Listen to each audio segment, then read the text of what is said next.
How do you pass up the opportunity to spit blood in Joan Baez's face?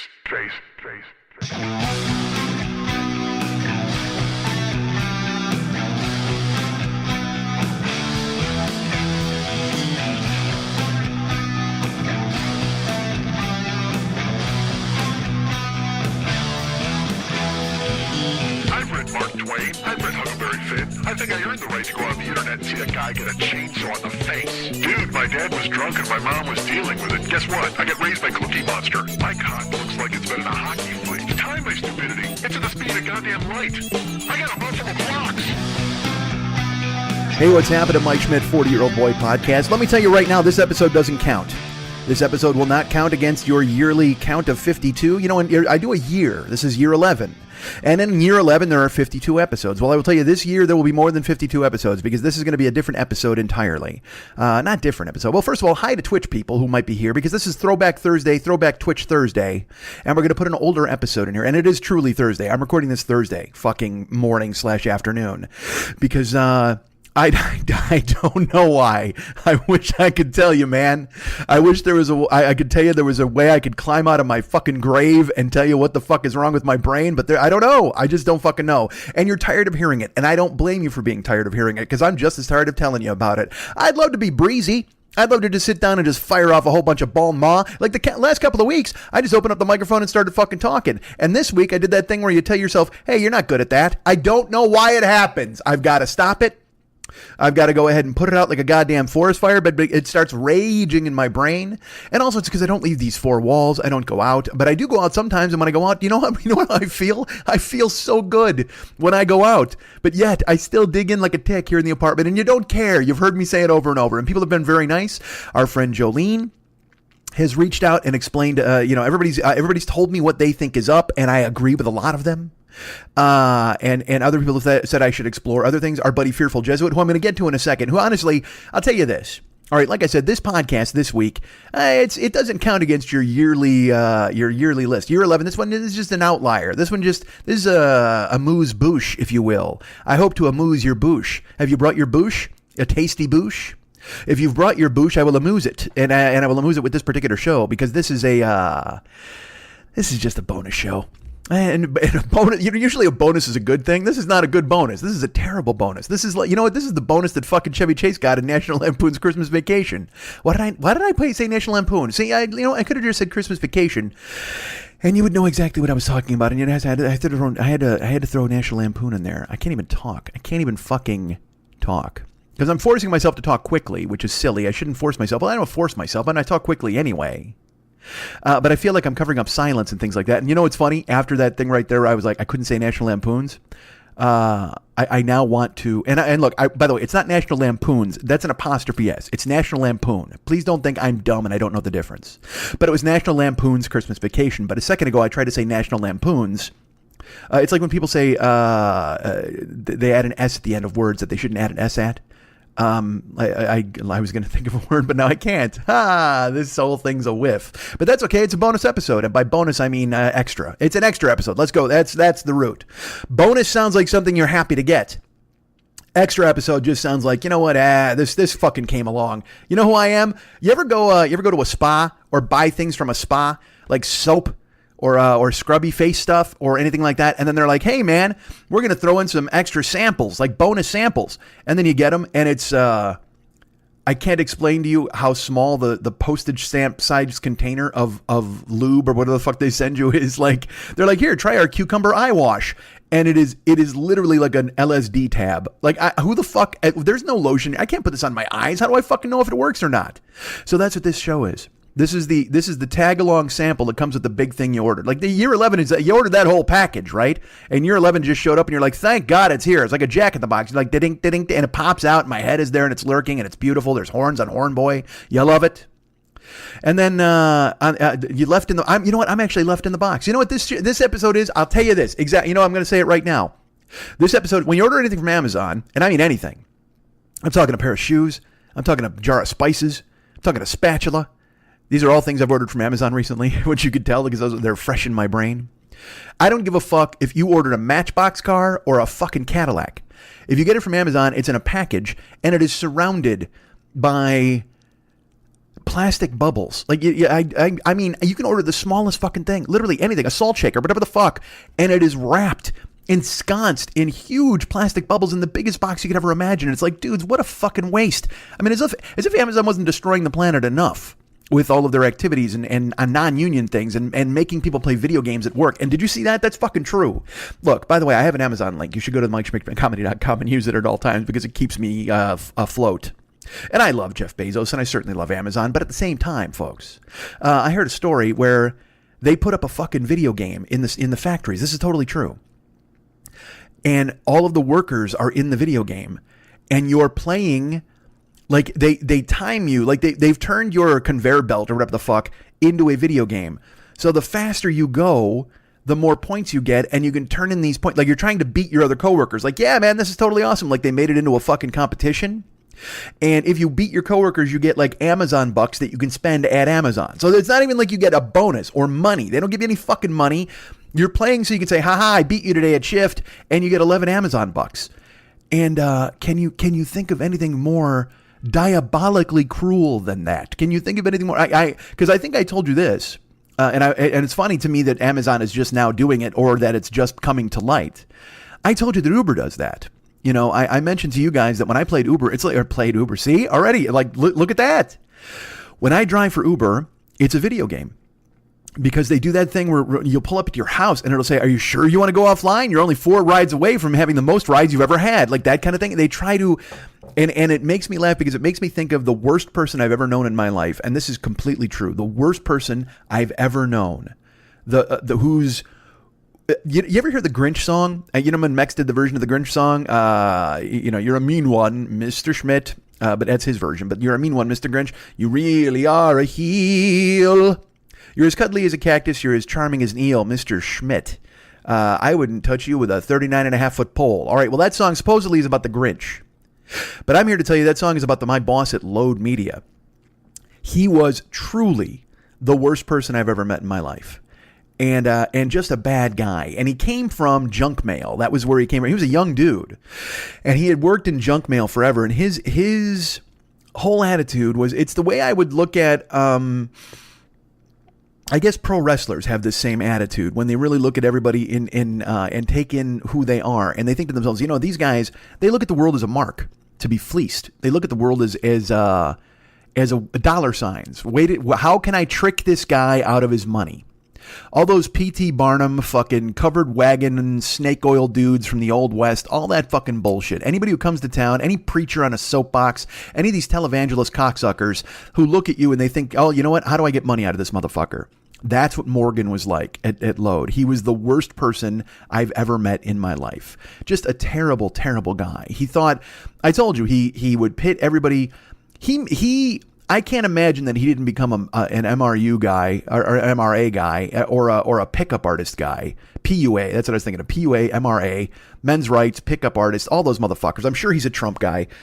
It's he's just a terrible fucking person because he looked at people as cattle or sheep waiting to be culled or fooled and taken for whatever they had. Whatever he could get from them, he would get. And I'm sure he's now positioned himself in some other grift. I don't know what he's done with himself. But or did I know? I thought did I know at one point? I think I looked him up at one point. But regardless, the point is just a bad guy, and not a bad guy, the bad guy. Fuck Razor Ramon. This was the bad guy. Fuck Scarface. Fuck Tony Montana. He was the original bad guy because he never. I'm not sure he ever did anything for anybody without thinking about what he was going to get in return or as a way to control that person. He's just a bad fucking person. And the reason I bring it up is because he must be flourishing in this world of corporate greed and assholes. I mean, because he was the dude. He told me when he came from, he would pit everybody in the office against one another. I think I've told you this, where he would be, I could do your job. You know, the coders could do the writer's job. Don't pretend that you're fucking special because you think you're a comedian. The coders, I could switch you guys out. You could go code and they could go and fucking write your job.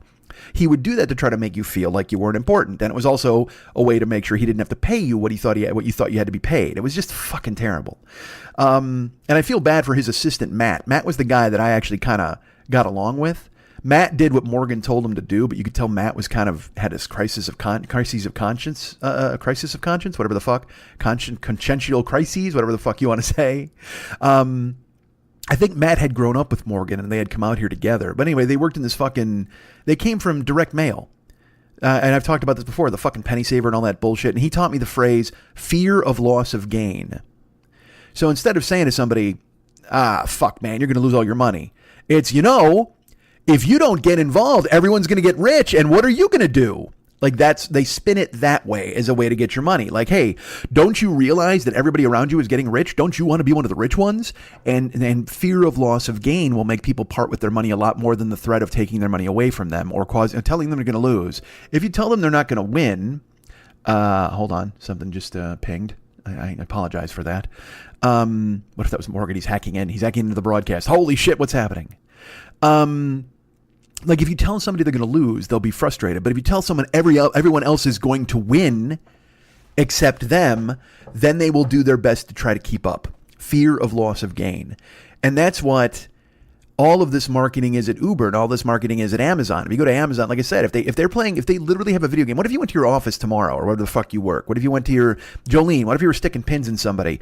And they're like, if you could stick 45 pins in me, that would be great. But if you did it in 15 minutes, you would actually get to beat the person next door who's sticking pins in that person, whatever the fuck you do. I don't know how it works.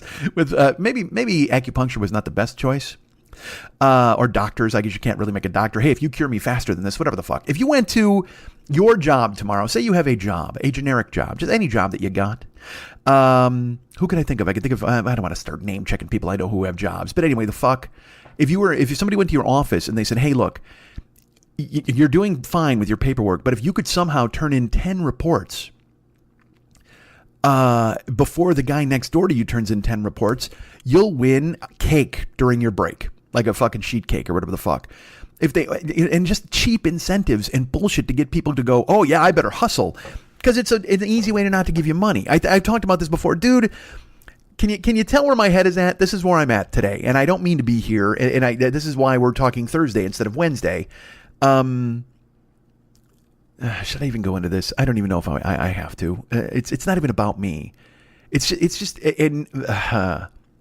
social media is poison. We all know this, right? Social media is tearing us all apart from the inside. It's the same, it's the same concept.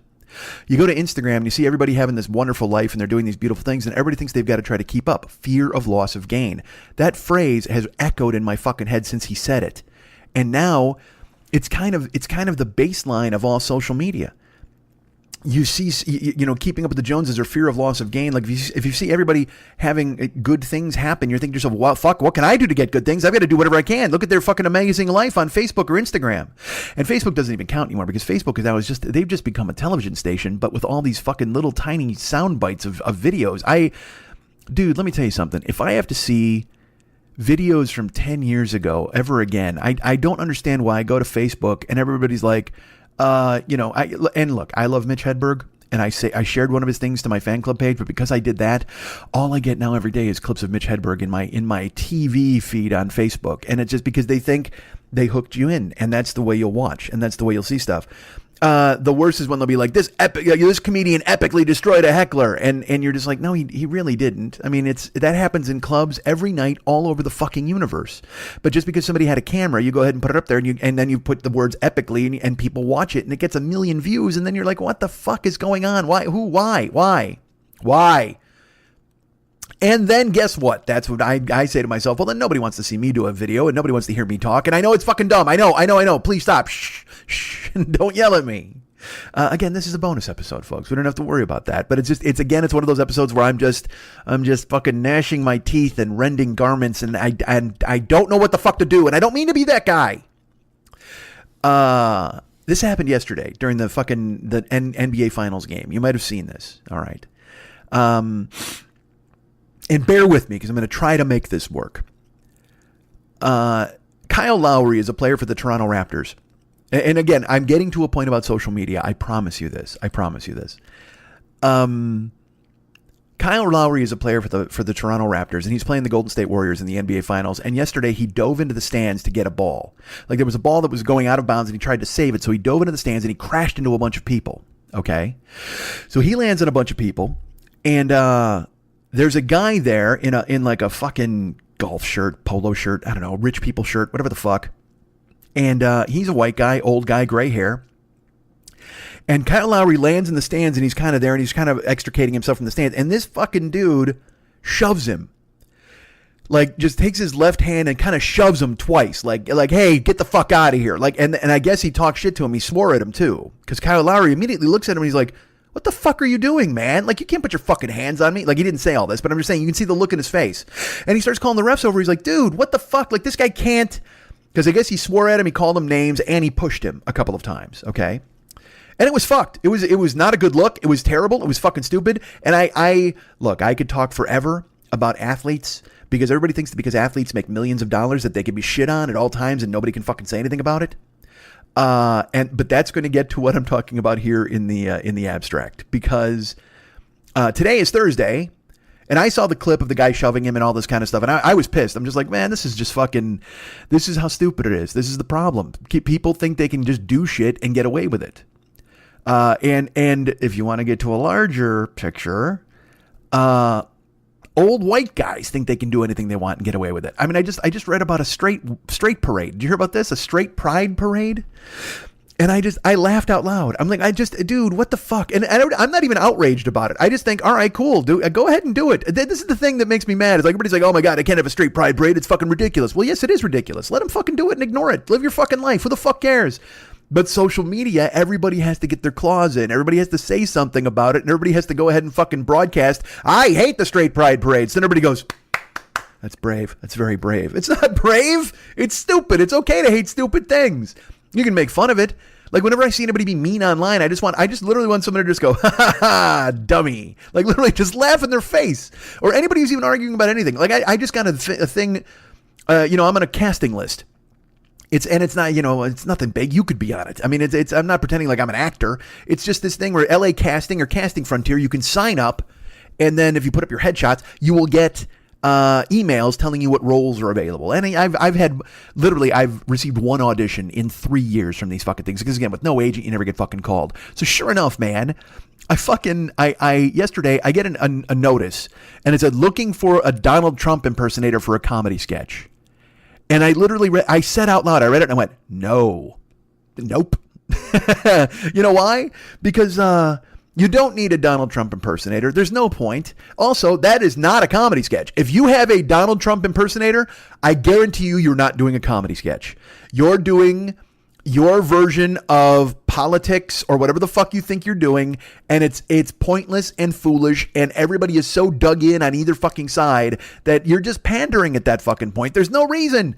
And look, I understand the instinct is there to make fun, and I get that. I make fun of fucking everything. But at the same fucking time, if you're getting a Donald Trump impersonator, you're already behind the 8 fucking ball, because you know what? Fuck that. Oh, so great. You're going to get a guy who's kind of fat in an ill-fitting suit with orange hair, and he's going to be a blowhard. Oh, okay. Well, we've seen that a million fucking times. Why not go get every rich person from a Three Stooges sketch, or get, some fucking, like the Great Gildersleeve or some other fucking old fathead through time. And it's all he is. He's just a caricature. He's, you know who Donald Trump is? He's just the fucking, you ever see a turkey with those white shoes on? You ever see when they cook a turkey and it comes out with like white feeties on, or whatever the fuck, that thing that goes on the drumsticks to keep him from burning? That's how rich he is. They don't want to burn his turkey bones. That's who that fucking guy is. So there's no point in making fun of, you can't make fun of Donald Trump anymore. You cannot lampoon him. He is the shallowest pond in the world. And diving in there isn't going to find you any a new take. What's your new take? We need a Donald Trump impersonator. What, to purse his lips? And say you're fired? I mean, what the fuck? What are you doing with your life? But people continue to do it. Like, and it's my fault. All right, it's my fault for paying attention to this kind of thing. But when I saw it come across, I literally said out loud, no, you're not doing comedy. That's not a comedy sketch. There's no Donald Trump impersonator. There's nothing funny there. There's no, and I'm not even saying like there's nothing funny there, like because the world is tragic and everything is being torn apart and you can't make fun of me as a despot and a dictator. Whatever the fuck you think, that's fine. But what I'm telling you now is there's nothing funny there because it's beaten to death. Literally, unless you had a Donald Trump impersonator in a horse costume lay dead on the stage and someone hitting it with a broom, you got nothing. You got fucking nothing, man, because it's fucking over. There's no point. We all know he's the worst. So what's your new spin? Part of me wants to even go see this sketch. What's your take, man? Let's see your new goddamn spin on Trump and make that happen. Let's see exactly what you're going to bring to the table.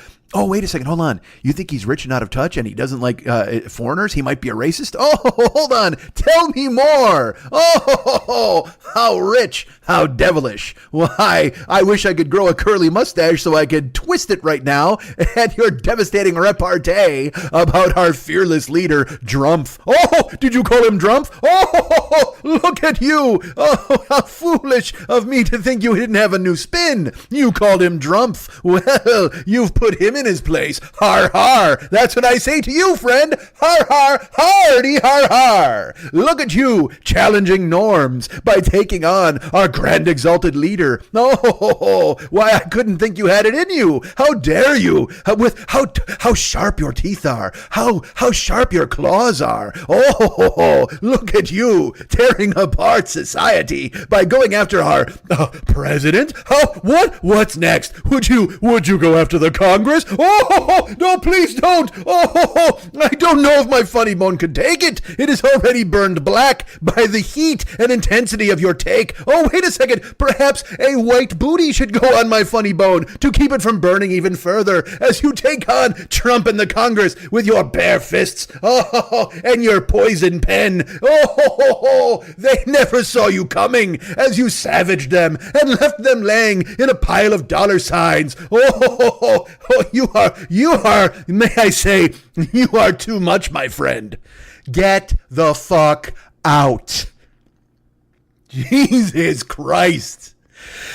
There's nothing anymore. There's nothing. You can't make fun of anything. You can't, it's all fucking over. It's over. And then there's not, and believe me, this does not lend itself to a comedy show. This does not lend itself to me being a guy who has a comedy career, but it's that thing where I get spun up and I'm like, and my dick gets knocked right in the fucking dirt.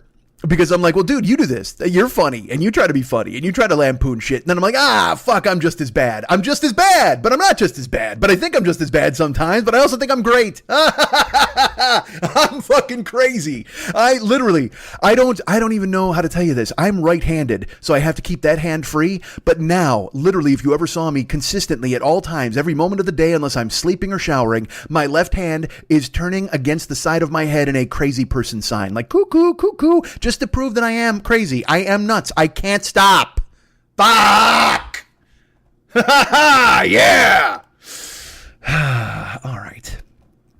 I don't, so Kyle Lowry dives into the fucking crowd, right? And he lands on a goddamn, he lands on the fucking, the rich people in the courtside seats. And this guy shoves him and says some shit to him. And Kyle Lowry makes this face like, man, what the fuck?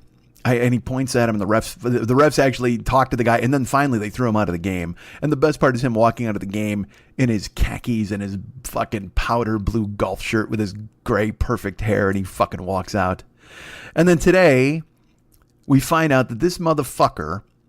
Now, I'm about to say some things that are very obscene, so brace yourself. I know this show's usually walking the edge, and sometimes it can be explicit, but I'm going to tell you this right now. Get ready to throw up in your hand.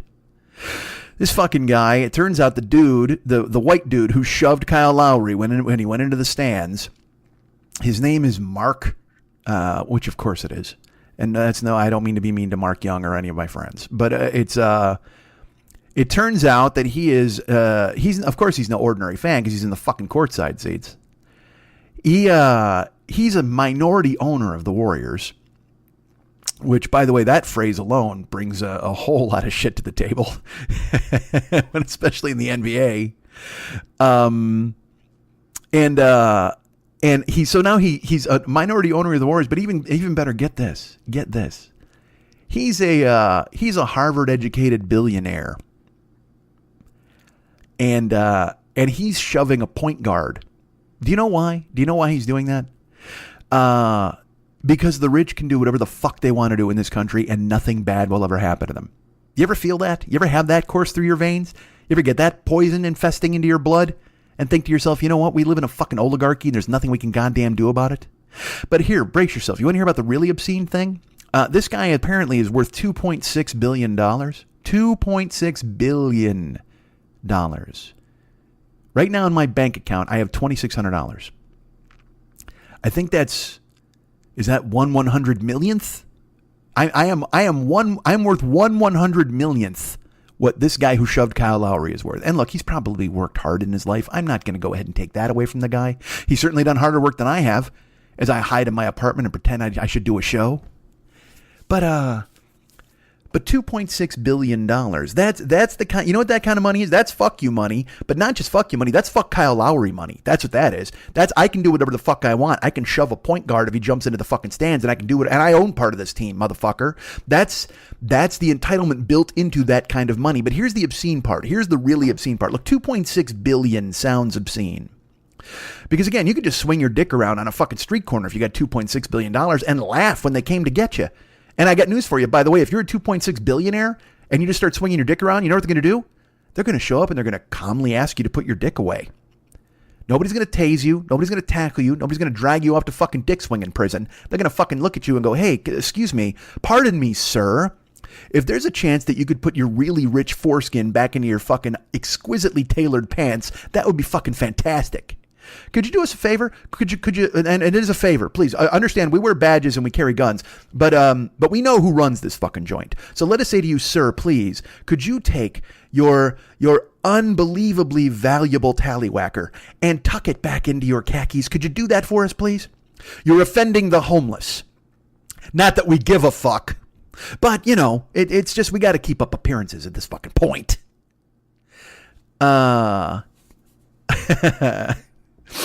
Yeah. So he's worth $2.6 billion. He's escorted out of the arena. And by escorted, I mean not by cops. He wasn't tackled. He wasn't fucking dragged. They sent a lanyard to get him. That's what rich is. That's what a billionaire is. If you got $2.6 billion and you shove a fucking guy, an athlete in the stands, you get a lanyard to come out and escort you outside.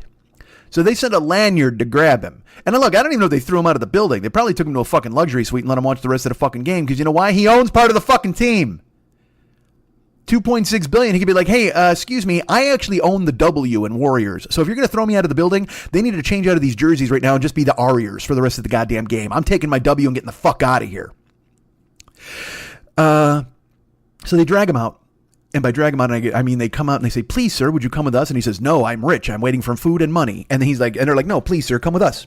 Because there are TV cameras. And he said, well, TV cameras, perhaps they'll show me as I walk out the door.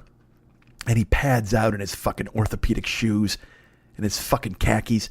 His clothes, literally, like I said, I got $2,600 in the bank. That motherfucker was wearing more than $2,600 when he shoved Kyle Lowry last night in the goddamn stands.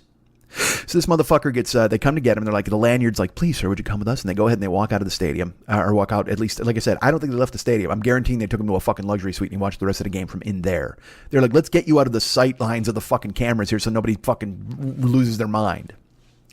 So I find out today he's a billionaire. He's worth $2.6 billion. But here's the obscene part, folks. Here's the very obscene part of all of this. $2.6 billion. He is, and I'm trying to pull this from memory and I could be wrong. I don't want to look it up now because I'm talking. And believe me, it took me fucking forever to start talking to you guys. So I'm not about to fucking stop and go look up a goddamn number. So let me tell you this. If I remember correctly, he's worth $2.6 billion.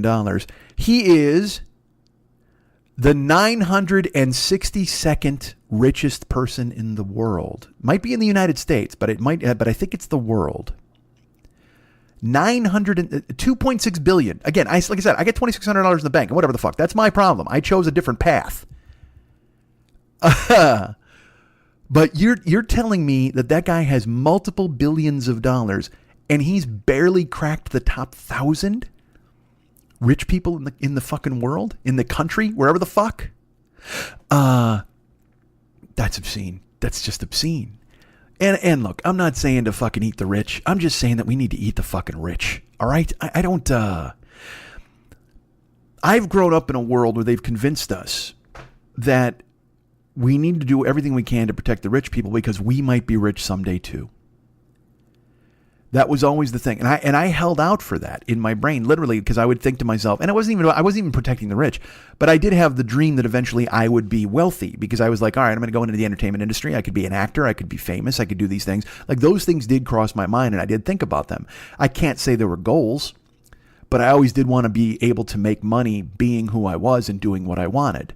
And that's essentially what a rich person is. So look, even if you've got $5,000 or $5 billion, if you're doing what you want and you're being paid to do the thing you want to do, it's a contrast. You're rich, and yet obviously you're not rich. I mean, look, if you got $5,000, you're not rich. No offense, but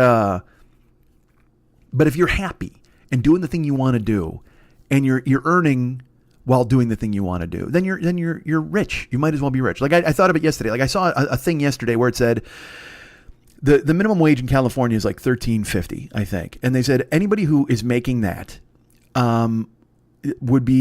you'd have to work 79 hours a week to pay for a standard 1-bedroom apartment at that rate or something like that. Again, I can't remember these numbers. I just read this stuff yesterday. But it was like literally, if you go ahead and you spend this money, if you make this money, they said people, all right, they said people in Los Angeles are paying literally 50% of their income just for rent. And that's not counting anything else. And I count myself as very lucky in that you guys have been very supportive, and I'm fucking that up by putting on shows a day late. But I've been very lucky in that I'm able to make a living doing what I want to do by being me. Do I have to supplement that by driving and doing other things? I do, but that's just supplementation. Like, there are people who are driving Uber fucking 12 hours a day because they got 2 kids or whatever the fuck. And I read a story about this family. The husband and wife were both Uber drivers. He drove 12 hours in the daytime, or no, she drove 12 hours in the daytime while the kids were in school, and he drove 12 hours at night while she came home and was there for the kids or whatever the fuck. And they would switch doing that day after day, and they just drove around the clock, because they had to pay for whatever the fuck they had to pay for. And now Uber has slashed the fuck out of everything in this state. So I can't imagine that these poor people are making anything near what they were making before. And it's so strange to me. So getting back to billionaire Mark. And I think it's interesting that his name is Mark, because like I said, a billionaire would have to look at the rest of us as Marks. I'm sure Jeff Bezos looks at us as Marks. But please use my Amazon link. Is there a conflict there? Maybe. It's funny. I just saw a thing where there's a controversy in pro wrestling right now. There's a guy named Jim Cornette, who's another guy that I learned a lot about language from. He was an unbelievable talker. He was a manager. He was fantastic. Well, Jim Cornette is still a media personality. He has a podcast now called The Jim Cornette Experience. And Jim Cornette, I listened to it this week for the first time, and I was kind of shocked that Jim Cornette is that I have a lot in common with Jim Cornette. We really sound. He has look, he's a guy who can just fill up fucking hours with talking, and so he and I have that in common. He's talking about wrestling. I'm talking about nothing. But he got in trouble this week because he called somebody a transvestite, and he was ripping apart wrestling. So now online they're trying to cancel him. Jim Cornette is canceled. He's an old white guy. It's all passed him by and blah, blah, blah. And it's just like, dude, can he have an opinion? Could he possibly have an opinion? And you could just back off. I mean, he didn't, because also I will tell you this about Jim Cornette. 2 weeks ago, I guess on his show, he had a rant where he was defending gay rights with such vitriol that made people mad. They were like, oh my God, enough. We just want to hear about wrestling. Quit talking about your politics, because he's a hardcore liberal and he hates Trump and he hates Trump supporters. But then the next week he talks about a wrestler looking like a transvestite, and everybody loses their mind and they're trying to cancel Jim Cornette. And that's what I'm getting to with social media being fucking poison, man. Billionaire Mark today. Now the NBA says he can't come to any more of the games in the finals. Well, that's not enough. Twitter wants him banned forever. They want him banned from the NBA for all eternity. He should never be able to come to a game. The Warriors should ask him to sell back his shares. It's not enough. And I recognize why it's not enough, because people can't control the things in their own lives. They can't control the macro, so they attempt to control the micro. I see things spinning out of control. I see things on fire that can't be put out. I see a picture of Mark billionaire Mark shoving Kyle Lowry. The photo, not the clip. The video clip is bad, but the fucking photo of billionaire Mark turning around and he's screaming at Kyle Lowry, and the you know.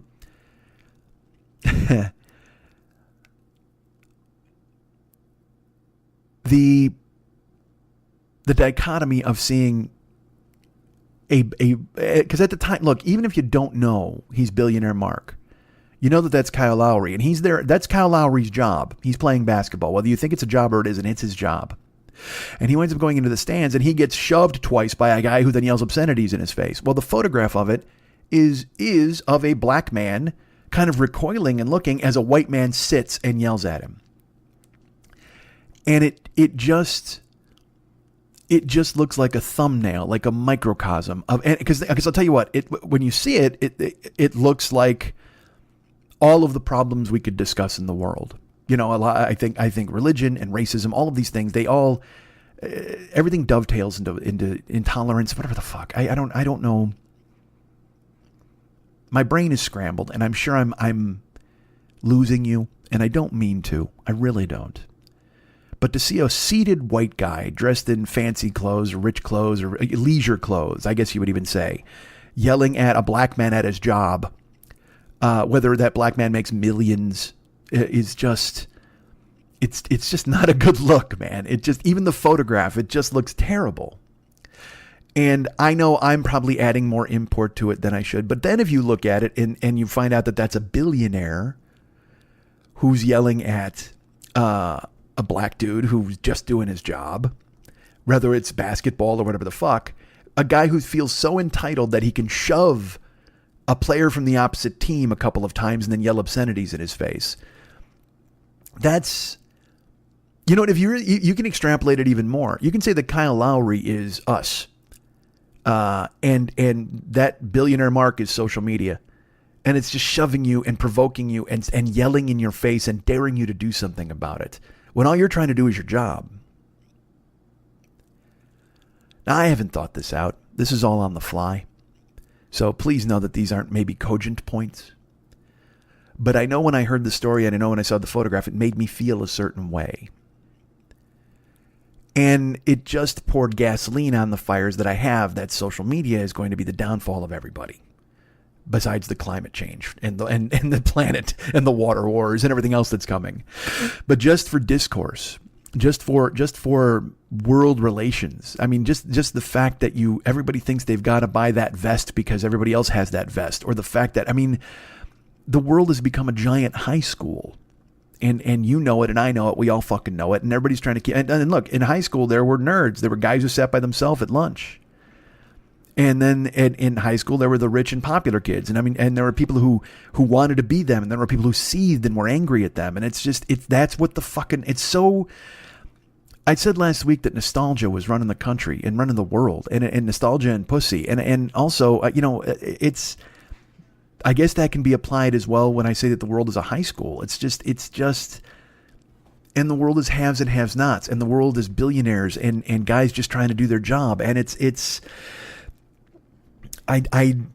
should not, look, I do really good at letting it not bother me. I'm doing much, much better at not getting and plunging into it and diving in and letting it fucking go. Cause look, this is a fucking comedy show. It's supposed to be. Now the last 2 weeks were nonsense and we had fun and I loved doing those shows.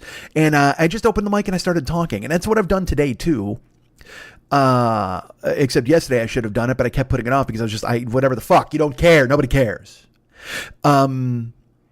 But just the culture shock of seeing a white dude sit down and yell at a black guy just trying to do his job, whether it's basketball or whatever, it just struck me as such a fucking powerful image. It's just brutal. It's brutal. And like I said, you know, the dude got thrown. He didn't get thrown out of the game. He got taken out of his courtside seat. And like I said, I'm sure he went to a luxury box and watched the rest of the fucking game. And he still owns the team. But again, like I said, it's not enough for everybody. They want him thrown in fucking what? Twitter jail. They want him thrown in courtside seat jail. They want him never to be able to come to a game ever again. They want him to have to sell his share in the team.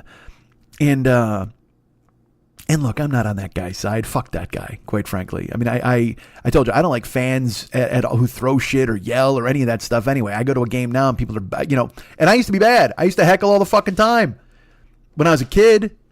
But if I was a fucking 60-year-old billionaire in a goddamn courtside seat, what do you got to be mad or angry about? Jesus Christ. If anything, Kyle Lowry plunges into the goddamn stands, you should just throw a handful of $100 bills in the air. Just make it rain on Kyle Lowry, because that's all you're doing. You're literally going, go, perform for my amusement. Go. That's just Christians and lions shit at that fucking point. I just wish Lowry had been a lion, and when he went into the fucking stands, he bit the billionaire in fucking half. 962nd most richest man in the world. $2.6 billion. I don't... It's crazy. It's crazy to me. Now, I will tell you this. Also yesterday, at the Warriors basketball game, there was a clip that ran on, I guess it was on ABC. But Beyonce and Jay-Z were at the game. Now, if you're not familiar, Jay-Z is a famous rapper. Beyonce, of course, is Beyonce. She is just everything perfect about anything you could ever imagine. And the two of them are sitting at courtside, and they just happen to cut over. And there's Jay-Z is sitting there, and Beyonce's on his left, and there's a woman on Beyonce's left, and this woman is talking to Jay-Z. So Beyonce's there, and she's not in the conversation, and this woman is basically talking across Beyonce to talk to Jay-Z, and Jay-Z's talking to the woman, and the woman's talking to Jay-Z, and all of a sudden Beyonce in this clip, her face, the smile leaves her face, and she makes a face of like just this fatigued, like a face that I imagine celebrities make a lot, because celebrities are constantly being spoken to or bothered, or somebody wants something from them at all times. So when I saw the clip in my brain, I thought, well, maybe this woman is just trying to get an autograph or something, because I don't know who the fuck it is, and she's like, maybe she's trying to talk to Beyonce, and then she was talking to Jay-Z, and then Jay-Z, like she might have been talking to Beyonce, and Beyonce was kind of like politely put her off, but then Jay-Z, you ever have that where you're with a friend and you're trying to get rid of somebody, but then your friend won't stop talking to that somebody, and you're just like, oh, Jesus fucking Christ, enough, man. This is done. This interaction is finished. And it doesn't even need to be famous people or rich people or anything. If you've ever had an interaction at a party and it's you and a couple of people, and then you're like, all right, well, I've got nothing else to say to this person, but then the person you're with continues to talk to that person, and in your brain you're like, oh, now I'm out of the conversation. What the fuck? I got nothing to contribute to any of this. And then you just want to slink the fuck out, because parties are weird anyway. Well, that's the face Beyonce makes. Like, this woman might have been talking to Beyonce, and the Beyonce's like, all right, well, and then Jay-Z gets involved, and they start talking now. And again, like I said, they're talking across Beyonce, and Beyonce kind of leans back and is like, just this ennui on her face. Like, I don't know what's happening here. Okay. Well, social media goes bananas, and they freak the fuck out. And I don't know if you know this, there's a brace yourself. If you don't know this, you're going to be so sad that I told you. There's a group called the Bayhive, or Beyonce. So I guess the Beehive, but it's spelled Bey hive. So I'll say the Beehive because it's Beyonce, but I thought it was the Bayhive because of the way it was spelled. But anyway, they are online stans, as the kids say today, of Beyonce, and they will not sit for any nonsense or guff toward their queen. Slay queen. Oh, dude, I gotta get off Twitter. And they lose their minds, okay? And they run the clip, and they're like, oh no, who's this bitch? Oh no, she's canceled. Oh no, who dares talk to Jay-Z? And then they start calling her Becky with the good hair from the song, because Jay-Z did cheat on Beyonce, and so then they're like, well, is this girl trying to shoot her shot with Jay-Z? And oh no, you can't do that to our Beyonce, and it becomes a complete fucking outrage tornado. And the Beehive, they tweet the emoji for the bees. They'll tweet like 100 of them at people, all that shit to say they're Beehive people or whatever the fuck. It's so weird. How do I know this? I'm 50 fucking 1 years old. Because it used to be my job to know everything. I wanted to know everything. I enjoyed it because I was one of the few people in the world who knew everything. I read 5 newspapers a day. I fucking stayed on top of everything. Now everybody knows everything. I'm behind everybody. The world has passed me by. She, like the Far Side said, she keeps on passing me by. Fuck. So then in this clip, dudes, they're talking to each other, and they're canceling this woman and all this stuff. And I see the stuff go online. I see them fucking, and then someone late night this woman posted a photo on her Instagram of herself helping Beyonce with her coat, like touching Beyonce's collar. And she's like, we all look out for one another. We should all help one another or something, whatever the fuck. And then people, they lost their minds like, oh my God, she put her hands on Beyonce. You know, Beyonce hated her just from that one conversation, and now she's putting her hands on her. What the fuck?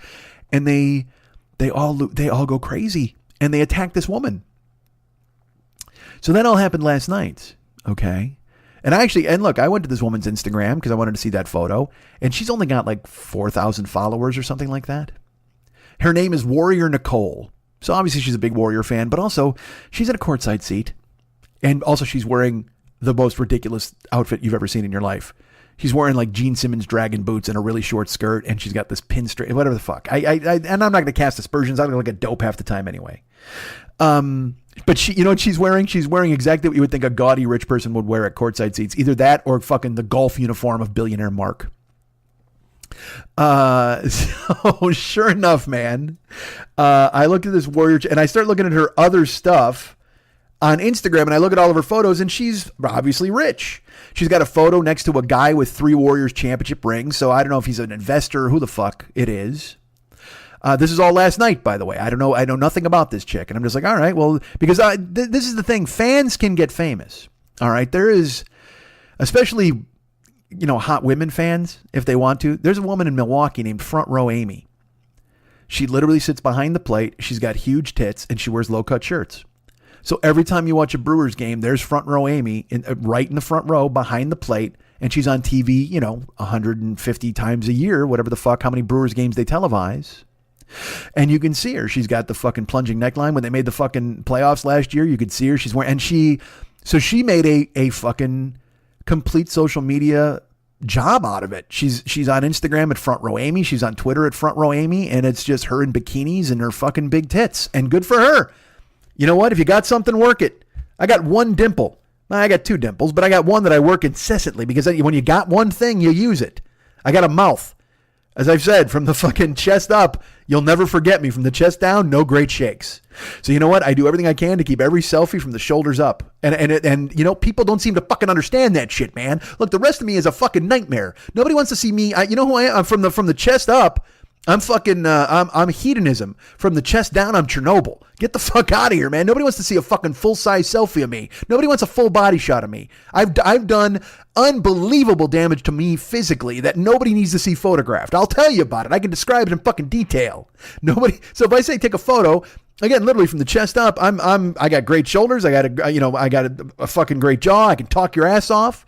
And you'll come twice before you even see my dick because I'll go down on you, and that's that. But from the fucking chest down, fuck that, man. Nobody wants to fucking see that. Mouth game on point. Stroke game, we'll get it. We'll do what we can. We'll try to keep up. We'll do the best we got. So Front Row Amy's got tits, and she knows how to use them, as ZZ Top would tell her, and she did. So good for her. So this fucking Warrior Nicole, I don't know who the fuck she is, but she's at fucking ringside or courtside, whatever the fuck. And you look, you're somebody if you got a seat next to Beyonce. Sorry. Somebody got those seats for Beyonce, and then someone has to be the same rich person as you are. I'm sure Warrior Nicole is rich or knows a rich guy. So in my head, I'm like, all right, well, I don't know who this person is, but the Bayhive killed her on Instagram. They were fucking destroying her. They're like making fun of her. This is last night. And I'm like, Jesus Christ, whatever. So then I wake up today, and I go online, of course. I go on social media.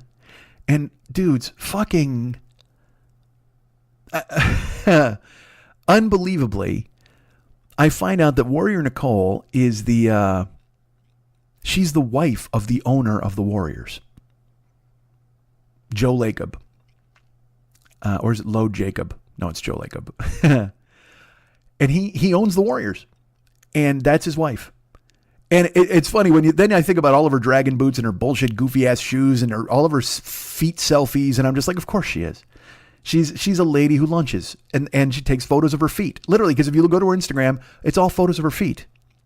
Or I'm sorry, if you would have gone to her Instagram last night, because in reading about billionaire Mark and Kyle Lowry today and about the destruction of our earth, I also saw that Warrior Nicole, wife of Joe Lacob, a woman who is fucking the guy who owns the Warriors. Yet again, another Warrior owner. She overnight and then this morning has been so devastated and overrun by the Beehive that she's deleted her social media presence. And they wound up, there's a Bay Area reporter who found her and she just went, I can't believe that this happened. She explains that in the conversation when the clip where Beyonce, her face fades or whatever, she goes, it's loud in the arena. And I've hosted them. I asked them to come to the game. I don't know if she said she asked them to come to the game. She goes, I'm being a good host because she feels the arena is hers because why not? She's fucking the guy who owns the team. So she said, I leaned over to see if they wanted anything to drink. And Beyonce said she wanted water. And I asked Jay-Z what he wanted. And he said it and I didn't hear him. So I leaned in a little closer and I said, what do you want? And he says, you can read his lips. He says, I want a vodka with lime. And so we start talking about that. And he goes, she's like, I didn't even see Beyonce's face. I'm leaning in to hear his drink order.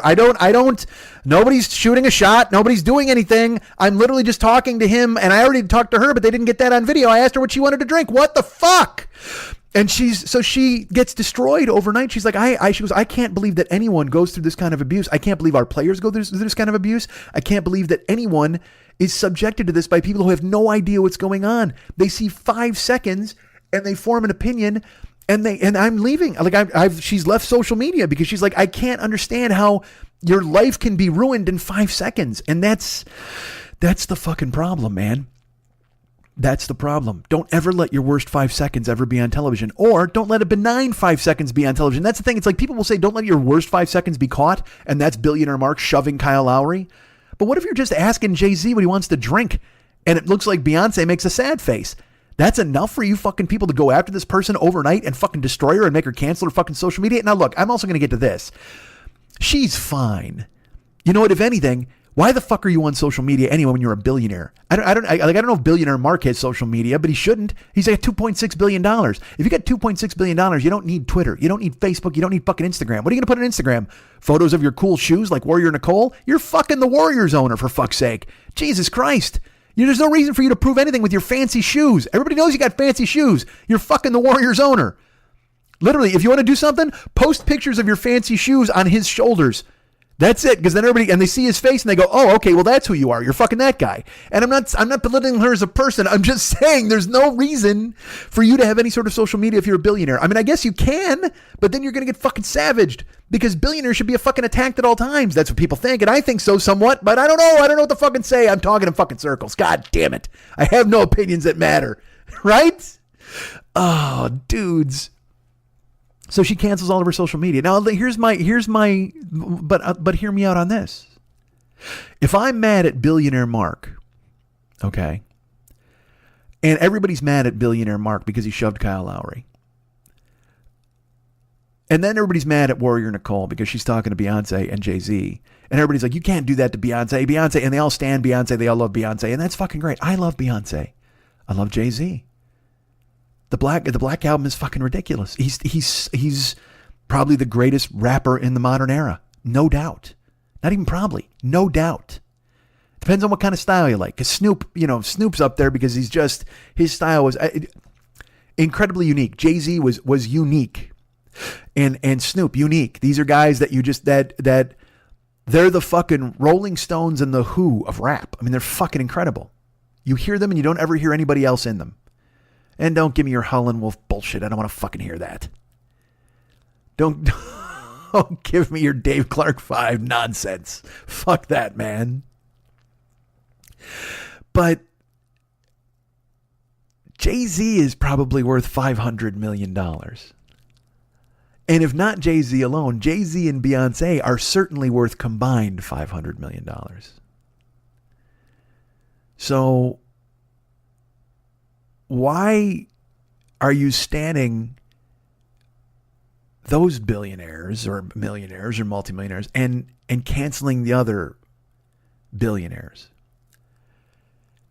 Why shouldn't they come under, because again, everybody's like, oh, this tacky chick in her clothes and her fucking shoes and she's sitting ringside or courtside at a fucking game. Of course she is, because why not? It's like, well, they're courtside.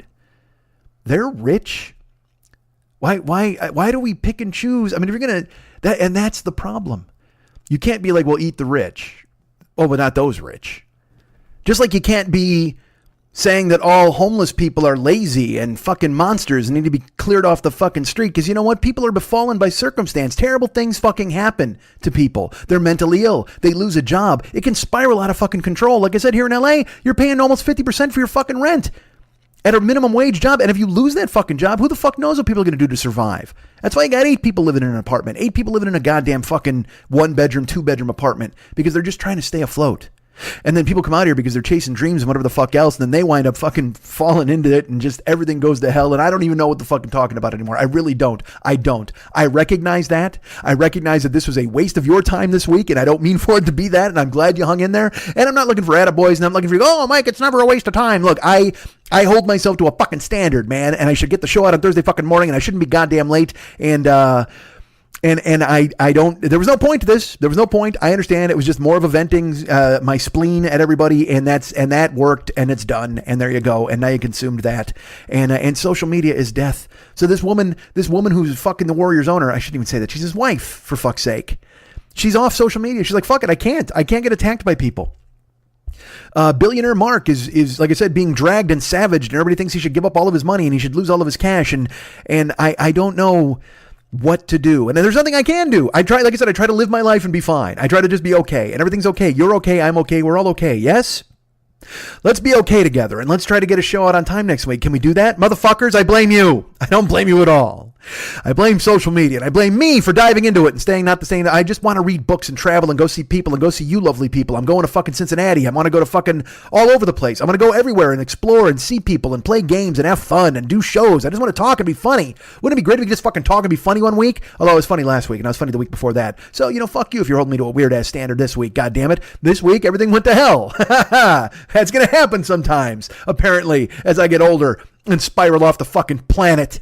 Like goddamn Mr. Joshua off to fucking Pluto. Fucking social media destroying everything, destroying all of us, destroying the world. And we're all complicit. All of us, me, you, I point at you. That's right, you. And more likely me. Hey, remember what I said about social media being the death of us all? You guys can get me at mikeandmikeschmidtcomedy.com.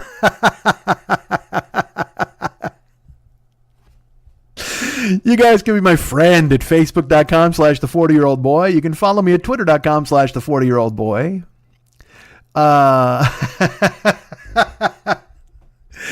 on Instagram and Snapchat at Mike40YOB. What a hypocritical dickbag. Holy fuck.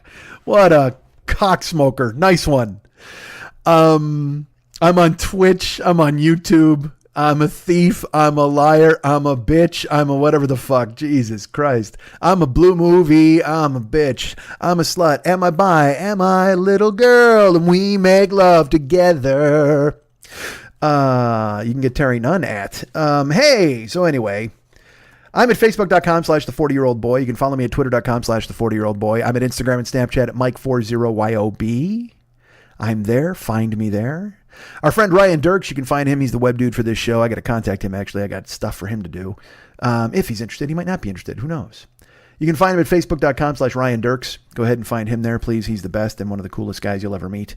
I've never met Ryan in my life, but I'm comfortable in telling you that you'll love him. All of my dealings with him over the phone or everywhere else are good dealings, wonderful dealings, fantastic dealings. He's a good guy. He's got a farm. He's got a llama. The guy's got a llama. The guy's doing my web stuff, and he's got a fucking llama. I mean, how crazy is that, dude? How do you have a fucking llama and get that shit done? I don't know. I should do the show with a llama. See, that's the thing. That's the problem. I need a fucking llama. I will say this. My trainer, John, was like, dude, because I mean, I'll, sometimes this stuff will bleed over into our conversations. And he's like, you need a dog, man. I'm like, yeah, no, I hear you. And he's like, no, you need a dog. Like, you really need a dog, like to be, like to calm down. Because a dog would make you happy. You would care for something. You would be able to. And I'm like, dude, I told you I can't have a dog at my fucking house. And he's just like, well, maybe you move. Maybe for your own mental health, you move out and you get a place where you can get a fucking dog. Because like I said, it would give you a chance to care for something. And it would give you a chance to have something that you loved. And I'm just like, yeah, you're not wrong, probably. I would assume. I think, maybe. But it does, it resonates with me. You know what I mean? That thing where, because look, I love everybody and I want to be with everyone and be everyone's pal and be your friend and do everything I possibly can to stay in touch with all of you. and stay together. That seems weird, right? Doesn't that seem weird? I don't know. The point is, folks, and stop saying the point is, dude. It's because now look at what I'm doing now. I'm just fucking ruining this and talking in circles. All right, stop, move forward. Our buddy David Hernandez does all the artwork and the music for this show. You can be his friend at facebook.com/DavidMexHernandez. He's got an Art by DMH album on there on his Facebook page with a bunch of caricatures and Gycons and Valscapes, a lot of his previous work. If you want to hire him to do some work for you, that's the place to go. Go to facebook.com/DavidMexHernandez and check out his folders, especially the Art by DMH album. And you'll be able to see all of his previous work and get an idea of the stuff that he does. Also, if you want to go to the Westside 86 Jokers page, which is our fan club page, the Mike Schmidt fan club page, which there's going to be a mass exodus from this week, I'm sure, but that's okay. You can go check it out and check out all the artwork he's done there. He did the banner page, the banner artwork for it, and he hasn't done it. He doesn't. Whatever the fuck. There's a whole bunch of artwork there he's done. Go ahead and check it out. You can contact him through Facebook. That's your best bet. Like I said, become his friend at facebook.com/DavidMexHernandez and get him through there. Or you can contact him via email. David@artbydmh.com. David@artbydmh.com. Also, there's a group on Facebook that he has called This Is Dumb, That's Dumb, You're Dumb page. You should check that out. It is, all right, you should join it, first of all, and he does tons of artwork in there. You'll be able to see that he's doing a whole bunch of different characters, a bunch of different content. If you want to join that page, you will have 3 questions to answer, and I will tell you this. If he gives you the questions, answer them. Because if you try to be smarmy and answer them in a silly way, or you don't answer them at all, then you won't get in the group. And that's okay if you don't want to be in the group. If you just want to be a smartass, that's totally fine. But, it's there's like if you go to a speakeasy and you got a password at the door and they ask you for the password and you go, whatever the fuck, passwords are dumb. They won't let you in the speakeasy and you won't get in there. So consider this to be an online speakeasy with our good friend David and all of his friends in that group. So if he asks you 3 questions, answer them. Just like the guy at Monty Python at the bridge, the fucking bridge dude. There could be a swallow, there could be air velocity, whatever the fuck. All that shit could be involved. But the point is, participate. If you want to participate in the group, then you got to participate in the question thing, and it goes from there. So go ahead and check that out, please. It's available to you now. Go to facebook.com/DavidMexHernandez and be his friend. You can contact him via email, david@artbydmh.com. Or again, like I said, and you can check out the website as well.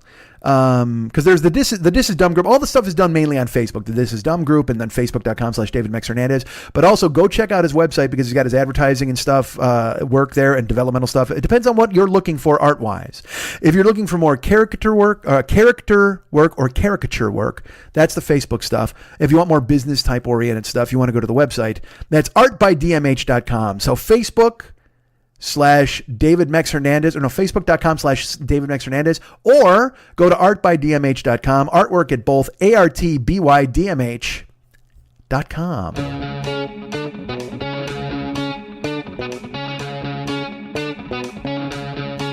My mind is clearer now.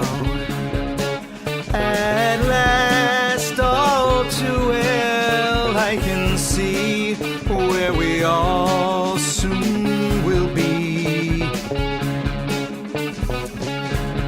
If you strip away the myth from the man, you will see where we all soon will be.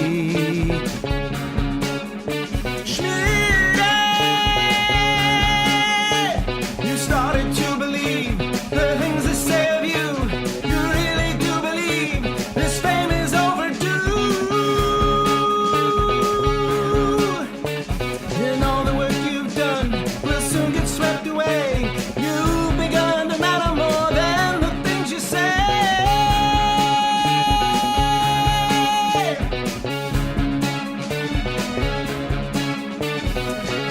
Listen, Schmitty, I don't like what I see. All I ask is that you listen to me. And remember, I've been your right-hand man all along. You made every joker care. Now there's jokers everywhere, and they'll back you whether right or wrong. I remember back when it was you won. No talk of jokers, you did it for fun. And believe me, my admiration for you hasn't waned. But every new show that you do adds a dozen jokers, maybe two. And their numbers will not be contained. Bolingbrook, your famous son, should have stayed a greater known. Like his mother carving meat, way more discreet. Turkey, ham, and gabagool would have kept Bill Schmitty cool. He'd have caused nobody harm, no one alarm. Listen, Schmitty, don't you see we're too big? Don't you know we'll get thrown in the brig? We are occupied. Have you forgotten how big down we are? I am frightened by the crowd. Well, because I'm always frightened by a crowd. And they'll crush us if we go too far. If we go too far.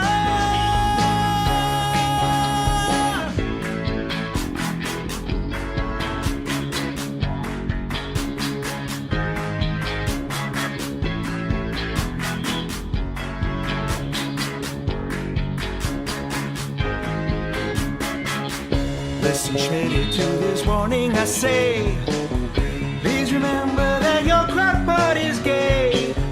But it's sad to see our freedom weakening with every show that's made. I'm not holding any grudge. Who am I to even judge? Ain't even mad you canceled Shit Brigade. Yes, you pulled the plug on Shit Brigade. Shit Brigade. Message ready to the please from my heart. Please remember that you owe me for art. So come on, he won't listen to me now. He won't listen. You know, this might not have been much of a show, but like I said, it doesn't count. This is just a bonus show. This is a practice show. You know, this will never air. This is never going to air, so don't worry about it. But yeah, this is just a practice show. You know what we did? We opened a microphone and we talked. I wanted to see if this is just an equipment check. That's all this was. This is an air check. It's an air check. We're just making sure that all the systems are working. So this will never get released. So don't worry about it. But I'll tell you what. There is content out there for you to enjoy, even with this show swimming in its own brain. Let me tell you something. You want to talk about quality, amazing entertainment. You want to talk about someone who does podcasting and does it right.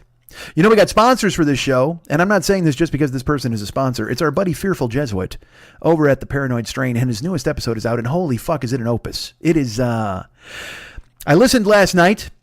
Yesterday afternoon night, I had to break it up because it is, I will tell you this, it is a 3-hour and 18-minute episode. So again, as I've said, I've disappointed you. I've left you in the lurch this week. I've left you going, well, I don't know what all this is. This is just a guy talking and ranting and yelling.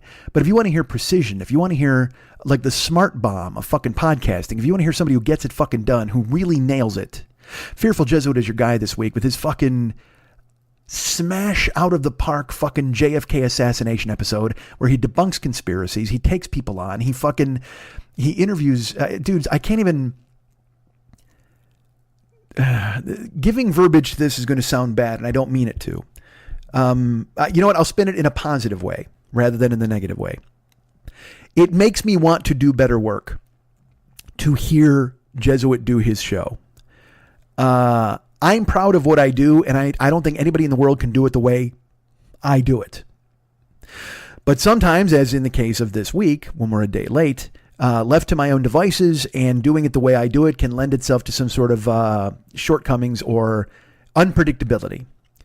I'm unpredictable. Jesuit is money in the fucking bank. That dude puts on a show that is unbelievably rehearsed. I'm sorry, I should say researched. Fucking probably rehearsed. He better rehearse his show. This isn't, my show's not rehearsed. You know this. This is just, we grab a fucking corkscrew and we punch a hole in my skull, and whatever the fuck pours out, pours out. We decant my skull on every goddamn show. But Fearful Jesuit, man, this dude, he is just creating laser-like sharp fucking content. I mean, if you could have a 3-hour and 18-minute razor blade dissection of something, he did it. And hearing it is by turns inspiring and shaming, because it makes me wish that I did better work. Because I also, I used to be a writer. I used to be a contender. I used to be one of those. I could have been somebody. And then you see somebody at the top of their game going ahead and working it, and you're just like inspired and by turns also angry at yourself for not being able to apply yourself in that way, in that fashion. I don't know what's wrong with my brain that lets me not do that these days. I have to really grab the reins to get myself to focus. Because look, I'll be honest with you. I had to grab the reins to focus to listen to our friend Jesuit's show. Not because I wasn't excited to hear the Paranoid Strain, the new one. I was very excited. I will tell you, he sent me 2 weeks ago, he sent me the episode, and it was in a rough form. And then he sent me a newer episode. Then he wrote me and he's like, hey, man, go ahead and listen. All right, it's time for me to tell you this. I got to tell you this. I listened to some of the rough episode, and I had to listen in chunks. Like I said, it's a very long episode, so I couldn't just sit down and digest the whole fucking thing. But then he sends me a second version. And I'm like, all right, he cleaned up some stuff. And then he's like, hey, man, I cleaned up more stuff, and it's in the... So I restart from the beginning each time. I can't pick up where I left off, because what if he fixed something in the beginning that I heard before and it changes the whole concept of the episode? So he thinks he's doing me a favor by getting me early episodes to go ahead and get the jump on it. But in reality, all he's doing is going, hey man, he's giving me more work. I got to listen to 3 different versions of the same episode, which is weird. But he sends it to me, and that's fine. And I need to do that because, again, like I said, 3 hours and 18 minutes. For me, that's a hard ask. I can go sit in a theater and watch a movie for 3 hours and 18 minutes, but getting this where I to sit and I don't even listen to my own fucking podcast. And this week especially is one of the weeks I won't listen to my podcast, but I will listen to Jesuits, not because I have to, because I want to. I'm excited to get it when I get it. And dudes, this one opens up again. He's got his friend. I think it's the same voice actor from the assassination episode who's doing a New Orleans accent, which is a hard accent to do. And Jesuit knows that because he's from somewhere in the South. I don't want to say where, because again, Fearful Jesuit is all things to all people, and I don't want to pin the guy down. But he's got these guys talking in this really kind of florid New Orleans patois. And then even he steps in and he goes, hey, you're just one-dimensional characters that I kind of overwrote with this stereotypical New Orleans dialogue as he shows up to it's a courtroom and he takes the stand. And I should tell you, if you're wondering about Jesuit, I will describe him as such to you, because he describes himself as such in the episode. He's a lone assassin, 3-bullet guy. Like, I didn't even know that was a description that you could have for yourself. I knew that certain people had certain beliefs, but if you walk around with your bona fides and you're saying, hey, well, you know me, I'm a lone assassin, 3-bullet guy. I mean, that's fun. That's a good thing to be. That's like being an ass man. Hey, I'm an ass man. Hey, I'm a tits man. Hey, I'm a cock man. Whatever the fuck. No, I'm a lone assassin, 3-bullet guy. And yeah, you must snap your fingers when you say it. I'm a lone assassin, 3-bullet guy. There's music all throughout the episode, and I don't know if I think they're all different songs. There's like a false flag sting. There's a fucking Back into the Left song. There's a fucking JFK surf song, and it's all in the surf style because it's the Paranoid Strain Orchestra. He says he's going to, it's funny when he breaks up the episode, he goes, we deal with BK and AK. Like, so it's basically before Kennedy and after Kennedy, talking about the world. That's how baby boomers see themselves, or people that were born at the time of the assassination. They see the world as BK and AK. And this is all in the fucking opening breakdown, dude, where then he's like, we're going to tell you the story of when Lee met Jack and then another Jack met Lee. And I'm like, God damn, just that turn of phrase is so gorgeous.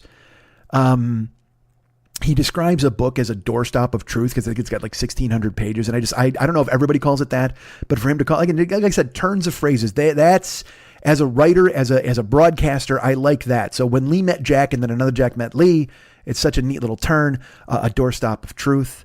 Also, I will tell you this. He breaks down Lee Harvey Oswald's family life, growing up, his mom and then again, his wife and his own kids and things like that.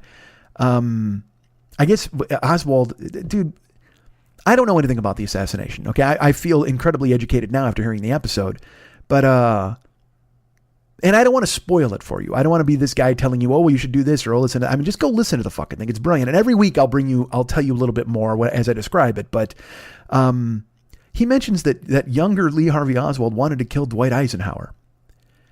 And part of me is like, he should have done it. He should have taken a shot at that. Why not? I mean, because I guess Oswald, get this, he not only did he shoot Kennedy, he tried to assassinate a general.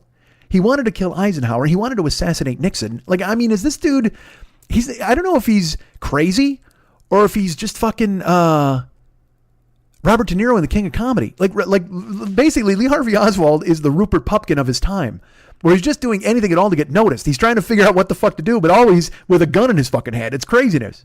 And Oswald, he joined the fucking army. Get this, he joins the fucking Marines or the army, whatever the fuck. And the troops hated him. Like his friends hated him.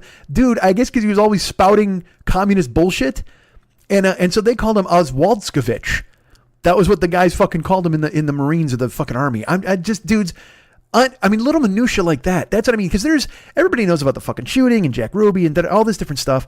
But just the density of what you will learn, the amount of information in this podcast. Again, 3 hours and 18 minutes. Look, it's not an easy listen as far as just sitting down and getting a mint julep and going, well, let's enjoy some. No, man. It is some hardcore fucking breaking down, destroying fucking myths. Interview with the guy who runs the fucking the sixth floor book depository museum.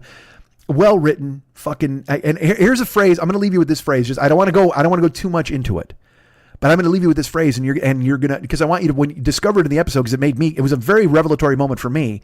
Jack Ruby died an innocent man. Think about that. I'm not going to describe it. I don't want to tell you too much about it. But Jack Ruby died an innocent man. And think about, because again, you think about what he did and how he was involved and all this stuff, whatever the fuck. I don't want to give too much away because I want you to have the joy I had in uncovering and experiencing all of this information in the episode. And someone like Mex, who is a huge student of the JFK assassination, and Max is also a lone assassin 3-bullet guy, as I snap my fingers. Someone who believes that all conspiracy theories are fucking garbage, and so I know he listened, and he must have loved this. You know what I mean? And I will say this: I don't know if he learned anything new, because Max knows fucking everything. But if you're somebody who only knows the basics, this is going to leave you probably shocked, and you'll learn a lot, and you'll be entertained, because he like just the turn of phrase, the language, the writing, it's all done extremely well. And I will say, I won't lie to you. And again, this is my problem, not anybody else's. But when I heard it shamed me into thinking, you need to work harder. You need to do better things. Now, look, I'm how do I put this? Like, either way, it's going to sound self-serving, so I'm not going to do it. But the point is, we do different shows, and I need to recognize that. I recognize my strengths. I'm all right, I'm going to fucking say this, even though it's probably going to get, like I said, it's going to be me jerking off, but I'm going to say it anyway. Jesuit is Kobe. He has natural skills, but also he shows up in the gym and he shoots 1,000 fucking jumpers a night to get better when the lights are out. He's just doing everything he can. He's just fucking firing away. He's just getting it done. He's just thunk, thunk, thunk. He's just unbelievably talented. But also at the same time, he's the hardest worker in the room. And that's really difficult to be. The Rock is like that. The Rock is he's like hardest worker in the room. And he is. He's just one of those relentless dudes. And I'm more of a guy who had unbelievable gifts, and then I didn't hone them, but it doesn't matter. I'm still holding on to them. I still have them even in my late age, but at the same time, if I would work harder, perhaps I could be better than I am. Like if I worked like Jesuit worked, then I would feel that I was better, or I could be better at what I do. But I seem to be going in the reverse. I seem to be going in the other direction. And that's all for me to examine and fix and talk to Shannon about, of course. But if you want to hear what this medium can be, I would put this on a par with like your Dan Carlin's Hardcore History, which I was exposed to because Jesuit told me about it. And then I listened and I was like, holy fuck. And you're almost like, I don't know how you do this. Like, I don't even know. It's like, how do you solve a problem like Mary? You know what I mean? It's like, well, how do you fucking go ahead and make this kind of show? And it's because you work really hard, and Jesuit works really fucking hard. And I think you should honor me. I'm honored that he trusts me to tell you guys about it. And the very fact that he thinks there's crossover audience potential between my audience and his audience is fantastic, because it speaks highly of you guys, that he thinks enough of you to sponsor this show and get you guys on board with his show, because he realizes that you are smart, you are capable of enjoying more than nonsense, I guess is how I'd put it. So please go download the Paranoid Strain podcast, subscribe in the iTunes store, leave him, leave our buddy, our good friend Paranoid Strain, Fearful Jesuit, leave him a feedback in the iTunes store, please, telling him that we sent you, so he realizes that he is making the right decision in sponsoring this show. You can get him as well. Write him an email, theparanoidstrain@gmail.com, theparanoidstrain@gmail.com.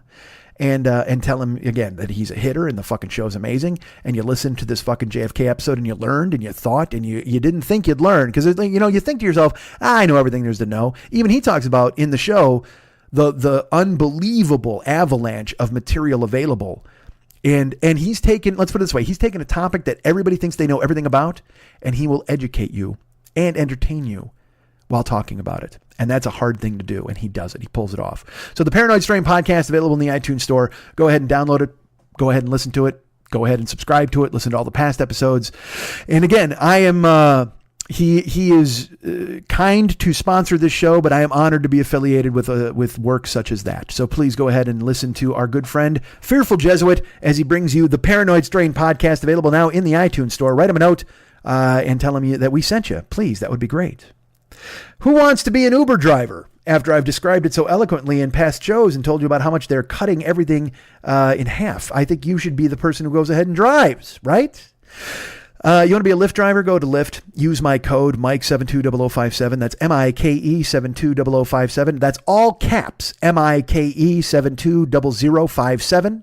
Mike720057. That's if you want to drive for Lyft. That's. If you want to be a passenger, a first-time passenger, and you ride for the first time, go ahead and use my code, MIKE720057. You can be an Uber driver as well. Now, this is all lowercase. DJZW1YTTUE. DJZW1YTTUE. Now, I will tell you this. Am I in trouble with the Beehive for saying DJZ? Because they're like, take Jay-Z out your mouth, Nicole Warrior, or Warrior Nicole. And so are they saying to me, take Jay-Z out your mouth? Podcasting prodigy Mike Schmidt? Perhaps they are. And yet I can't live in fear of the Beehive. So I tell you now, if you want to drive for Uber, use my code, all lowercase, DJZW, the number 1, YTTUE. Or if you want to be a first-time rider, use my code DJZW, the number 1, YTTUE. That's DJZW1YTTUE. I get a taste of the gig, and it makes me very happy. Thank you so much for thinking of me. Go ahead and Uber to your heart's content and use my code the first time you do. Please, please, please. We have a YouTube channel. Have I mentioned that? Get this. Here's something I did over the weekend with the help of my good friend KC Bills, who's a listener to the show, who's been volunteering his help. And also I want to give a shout out to our friend Andrew Bennett, who also offered to help, but I did not take him up on it because Andrew's a very busy person and I didn't want to be the guy who bothers him. KC Bills is also busy, but he mentioned like 3 times. He's like, dude, I can help you and it'll be really quick. So I actually finally took up KC Bills on it because I'd waited long enough. KC helped me upload all of the previous podcasts that were not uploaded from December, January, February. We are current right now in the YouTube channel. We are current with all the podcasts. That's right. So right now, if you were waiting for them to come to YouTube, which I don't know why you would be, but they're there. If you want to go and re-listen to episodes 20 through 42 of this show, and 43 will be up in the next couple of days because I learned how to do it. That's right, baby. I learned. I paid attention. I took copious notes, and it took 7 hours. It was 3 hours one day, and it was 4 hours another day, and we got everything uploaded, and I learned. And if there's anything more painful than learning, please, I want to know what it is, because holy fuck, did I not want to do it? I didn't want to pay attention or learn, but I did. I made it work. And so now, if you go to the YouTube channel, and it's youtube.com/the40year-old-boy. So there's all sorts of stuff. And will I be doing movie reviews and things like that eventually? Yes. Even though it seems weird to do movie reviews because everybody in the fucking world does movie reviews. And then I say to myself, well, nobody wants to hear me do movie reviews. I'm a goof. I know. I talk myself out of doing things that would make me fucking money, or at least keep people on board or entertain people. I know. I don't understand it. Why? I don't know. Get off my back, man. It's crowded on my back with me on there. So go please become a follower of the YouTube channel. And check it out, man. We're happy. All the podcasts are in there. There's old stand-up clips. There's all sorts of bullshit. And eventually a bunch of Twitch clips are going to be in there. It's going to be great. Wait, did I mention Twitch? I did. If you're a Twitch follower and you're here on this show, I was going to use one of the old catalog shows. Perhaps I'll do that next week. I keep threatening to do that. Here with episode... what was I calling this one? Episode Tardy, I think. I'll call this episode Tardy, I think. Or episode Outlier. I don't know. I'll figure out which one it's going to be. But the point is, either way, if you're a Twitch person, then you already know about Twitch. But if you don't know about Twitch, twitch.tv/the40year-old boy. I'm on there at least 5 times a week, usually 6 times a week, and I am streaming and I'm playing video games. Right now we're in the middle of Vikings and Robots. That's a good game. It's actually called Horizon Event Dawn, or Dawn Event Horizon, or Horizon Event of the Colossus. I don't fucking know. All I know is it's a fucking redhead chick and I run all over and I fight a bunch of fucking robot dinosaurs. And I killed a bunch of robot alligators yesterday night. That was totally fun. And I'm fighting warriors and braves. It's fucking badass. It's totally fun. Because I've played games that stink and I don't care for them. But this is a game that I love. I'll tell you that. So tune in, man. We're off Mondays because that's when I record the podcast. Hilarious. Oh, as I talk to you on Thursday fucking afternoon. Once I grab the reins on my fucking life and fix it, then I'll have a recording day in place. But that's why I take Mondays off, ostensibly. But I do stream Tuesday through Sunday, and I'm there usually around 3 o'clock in the afternoon, but sometimes I'm at the gym late and all this stuff. But I need to, again, it's part of getting a hold of your life. You have to have a set time for your job, and so people can count on you, just like when they count on the podcast coming out every Thursday morning. Hi, look at me, flying in the face of convention and destroying my own fucking norms. I am not a smart person. No, I'm a smart person. I just don't use your language against you. That's it. You be impeccable with your words. It's one of the 4 agreements. I have to give myself a fucking pep talk here on the goddamn air. But please come to the Twitch channel. Yawning. Come to the Twitch channel and subscribe. Twitch.tv/the40year-old boy. And then you'll always know when I'm on. You can follow the channel. You can subscribe to the channel. If you're an Amazon Prime person, you can subscribe with Amazon Prime and then become a Twitch Prime subscriber. And that gets me $5. And it costs you nothing because you're already a Prime subscriber. It's fucking perfect. Remember all that stuff I said earlier about Amazon? I'm taking it all back. Amazon fucking rules, man. They run the show. They got Amazon Prime subscriptions. They got Twitch Prime subscriptions. There's a link. Have I mentioned the link? I'll get to that in a second. But first of all, remember, twitch.tv/the40year-old boy. I'm on there all the time, playing Vikings and Robots, playing Night in the Woods, playing all sorts of fun games. And in a couple of weeks, I'll be playing, there's a samurai game in August I'm going to be playing. I have all sorts of big plans for the rest of the year. Oh, tune in. Don't you want to watch me play in a game? And with my head in a postage stamp? Of course you do. Why wouldn't you? So that's available. Go check it out. Go to my website, MikeSchmidtComedy.com. Go to the merchandise page, which is the Joe Business page, and then you'll see an Amazon link in the upper right-hand corner. Click on that and do all your Amazon shopping, and we get money. They get money. You get stuff. It works out great. You're going to Amazon anyway. You're shopping there. You're making stuff happen by going up there and doing that. And so why wouldn't you go ahead and include us in your experience? It costs you nothing. It makes me everything. Go ahead and use the Amazon link. Go to MikeSchmidtComedy.com. Go to the merchandise page, upper right-hand corner of that Joe Business page. There's an Amazon link. Click on that, and then you're in Amazon. And you're shopping under the umbrella of our link. And everything you buy, we get credit for. It's fantastic. It helps out the show in such a way you wouldn't believe it.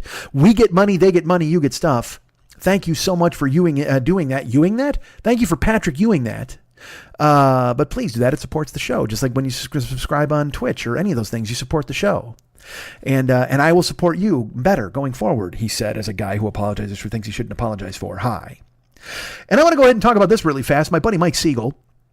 I talked about it last week, but I had not seen the show, and now I've seen the show. Mike Siegel has a comedy special. You can find it at vidangel.com/movie/Mike-Siegel, which is a very complicated address. But if you go to Mike Siegel's social media, his Facebook or his Twitter, I'm sure you can find the link. Mike Siegel is, you know what Mike Siegel is? He's a fucking professional comedian. And that is, if you know me, that's an unbelievably high compliment. That is a guy just getting it done. And look, there's a lot of people out there that are comedians, they're funny, they're whatever. Mike is just money in the fucking bank. I watched the special. Like I said, vidangel, vidangel.com, vidangel.com/movie/Mike-Siegel. It costs $1. It costs you $1 to watch the special. And if after the special you want to tip or give a little extra cash to our good friend Mike, then you can. But but I'll tell you this, by the time it's over, you'll definitely want to. There's Mike hosts a podcast called Travel Tales, which I actually just did an episode of. I don't know when it's going to go up, but I recorded it with him recently. Mike is a citizen of the world, and it shows in his material. You know, he's not myopic. He doesn't.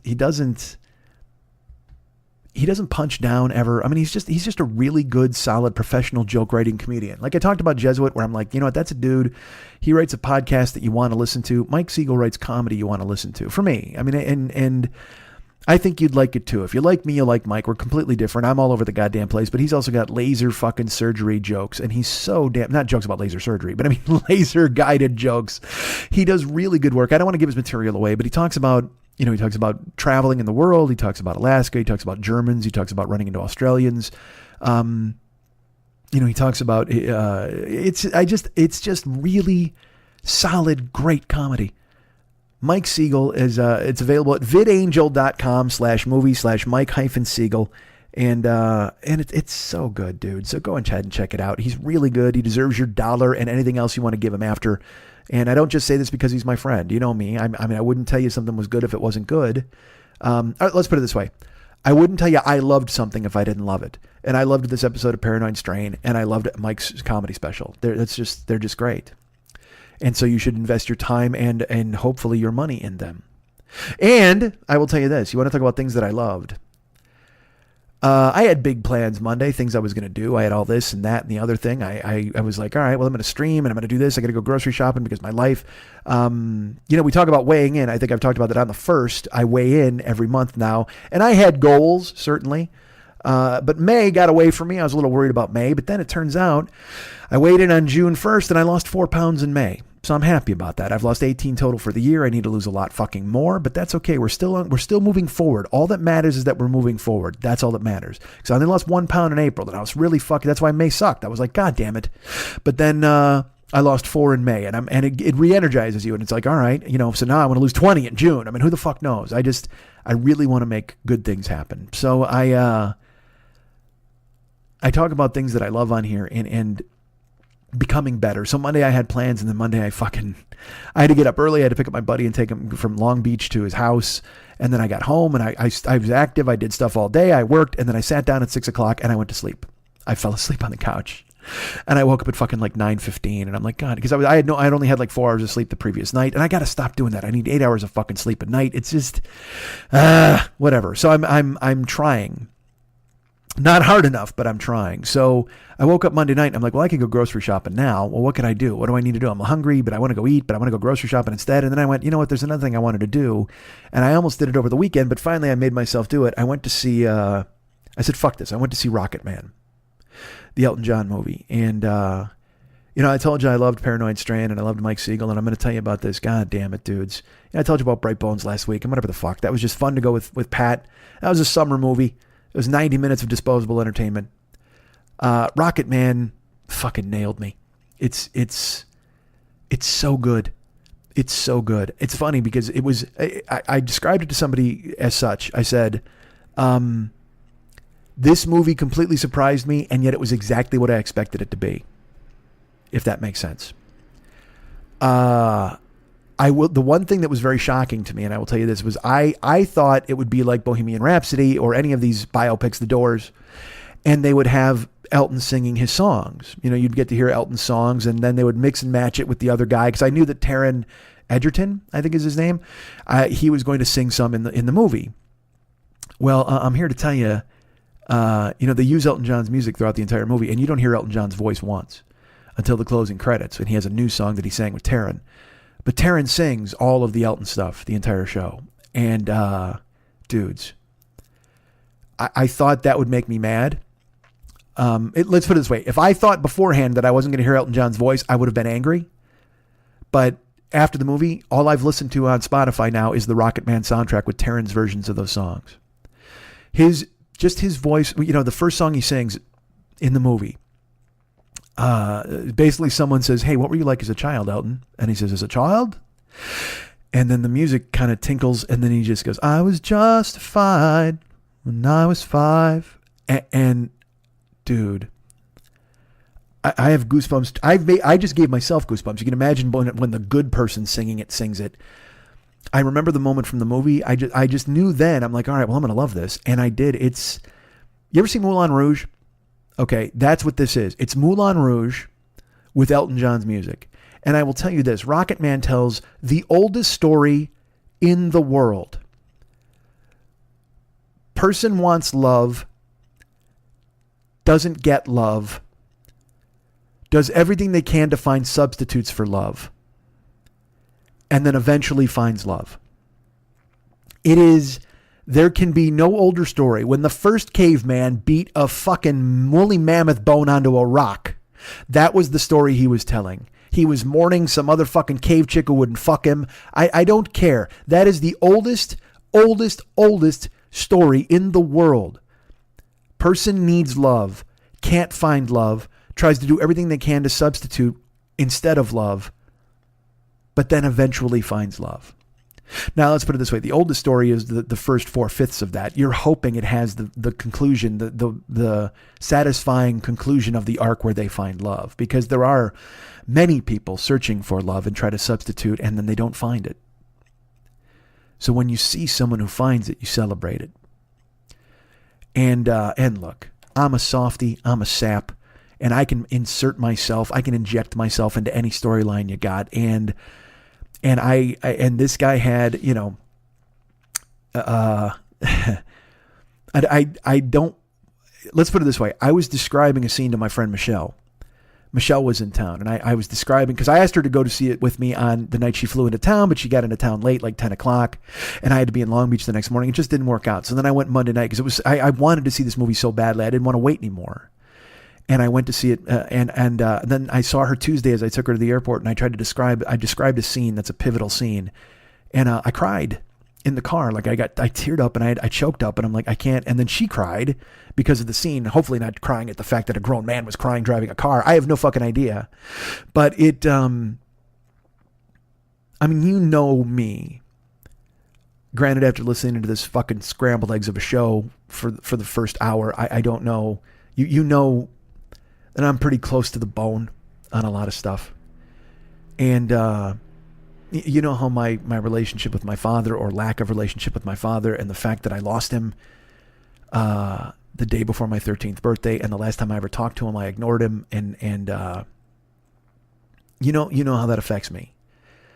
And as I get older, I learn other things, and other relationships. How I treated my ex-wife, and how I was not the best husband I could have been, how I was not that. And then also then ensuing relationships, how I was treated, and the mistakes I made within them, and the mistakes that were made toward me. And I'm an open wound a lot of the time. I don't mean to be, and I'm not saying it in some badge of honor way. I'm just really, really close to the bone. I feel a lot of stuff. And I saw this movie, and there's I can't even tell you the fucking closing scene, because you will just, when you see it, if you've had any sense in your life that you've been pursuing love and not getting it, and then you see this, the way the movie unfolds, and you see the way he's treated, and you see what he's come from, because again, it's another thing where people are like, oh, Elton John is fucking rich, I can't feel bad for him. Oh, I can't feel bad for this person. I can't, and that's incorrect. I never, let's put it this way. I didn't think about how important Elton John's music was to me. It was just always part of my life. But as this movie approached, I really thought about it, and I was like, Jesus Christ. I mean, this music means so much to me. I mean, I remember when I was a kid, when I was fucking, I remember staring at the cover of the album Captain Fantastic and the Brown Dirt Cowboy, because it was like a comic book. I remember I had the album Rock of the Westies, and I used to play it over and over and over. There's a song called Yell Help. There's Grow Some Funk of Your Own. I mean, they're just songs that aren't hits. I feel like a bullet in the gun of Robert Ford is amazing. My Father's Gun. I mean, these are incredible songs. And I did a show once where I talked about Elton John, and I said, how angry must Bernie Taupin be that he would write these poignant lyrics about his father, and then Elton John would go out and wear a duck costume and fucking ruin them in front of 50,000 people. But in reality, when you see this movie, if it's true, and Elton's involved in the making of it, and Bernie Taupin's involved in the making of it, so you assume that it's true, you realize that Elton interpreted it, because I will tell you this, the movie Rocket Man is a love letter to Bernie Taupin. That's what it is. He's with his husband David certainly now, but in the movie, you realize that Elton John, the one person who's loved him from the entire moment they've met, was Bernie Taupin. And the fact that they still work together, they're still friends, that they still are in each other's lives is so fantastic, and it's such a perfect coda to the story, because you see, people take and they take and they take and they take from him, and Bernie Taupin never took from him. Bernie Taupin gave to him. He basically gave him Elton John. He gave him the lyrics. Elton John he was Reginald Dwight and he became Elton John, but with Bernie Taupin's help, he became Elton John.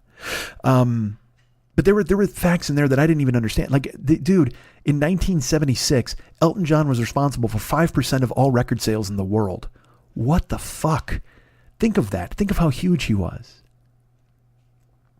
So watching this movie, in addition to having the art affect me, the personal story and the story arc affected me in a way that that because you followed the show and you know who I am and you know what I've lived and will affect you if you've lived anything like that. The first time I ever said I love you to a woman, Levon was playing on the radio.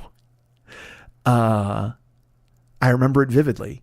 I also remember it vividly because I cried because I had never said that to a woman before, which, by the way, that's the way to seal the deal with a woman. Oh my God. I'll tell you what, if you're in a tender moment and you're making eye contact and you're sitting there and you're just that thing where you can't stop staring into each other's eyes and kind of caressing each other's hair, and you're losing yourself in each other's being, and then you say, I love you for the first time in your life, go ahead and sob afterwards, because that's really going to seal the deal with her. Oh, she's going to love you. She's going to be like, oh, great. Literally, what can she say? Thanks. I mean, she has no point. She has no choice at that point to say, I love you, whether she does or she doesn't, or you're going to fucking jump out a window, it looks like. Jesus Christ. But just I can remember when I said it, and I said it, and then the passage, Jesus, he wants to go to Venus, leaving Levon far behind, take a balloon and go sailing.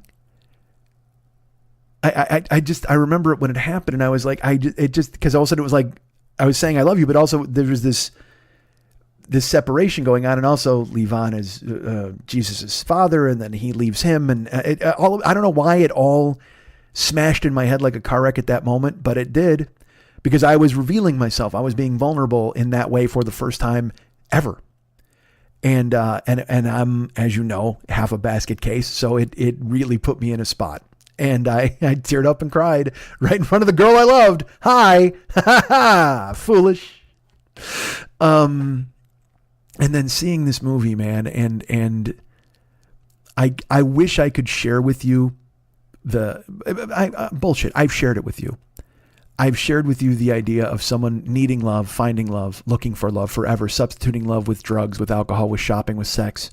And look, man, I'm sitting here in front of you now telling you I recognize that, and I chose food rather than drugs and alcohol, but I recognize that instinct, that thing where you think you're not loved, or you're not going to be loved, or you were loved and it's gone and you don't know why it left, and you don't know what the fuck happened, and you're trying to figure out what to do. And you know what? It's a lot easier to go ahead and dive into a pile of fucking chocolate bars than think about exactly what happened. And then you wonder if it'll happen again. And you think to yourself, well, I can't be alone. You can't be alone. You can't just fucking not be loved. That seems ridiculous. But then you go, well, no, you're loved, but are you loved that way? And you go to bed alone and you think, well, what if you threw your arm over somebody or your leg over somebody's waist? Wasn't that great when that happened? That was the fucking best. And seeing in this movie, that's who he was, and that's who I am, and that's who you are. And that's who every person in the human race is. You're just someone who wants to pull somebody close at night and smell them and feel them breathe and know that they are yours and you are theirs, and nothing can ever pull them away. That's all you want. And this movie made that happen in a way where I was just like, Jesus Christ, it's all of his issues, and then he fights through them, and then he becomes, it's just, again, it's that a tale as old as forever. It doesn't matter how fucking famous or big or loved you get, you have to fix it within yourself. There's the scene where he looks, and it's funny, I'll tell you this, there's Goodbye Yellow Brick Road, you know that song, it's unbelievable. And it plays at a pivotal point in this movie.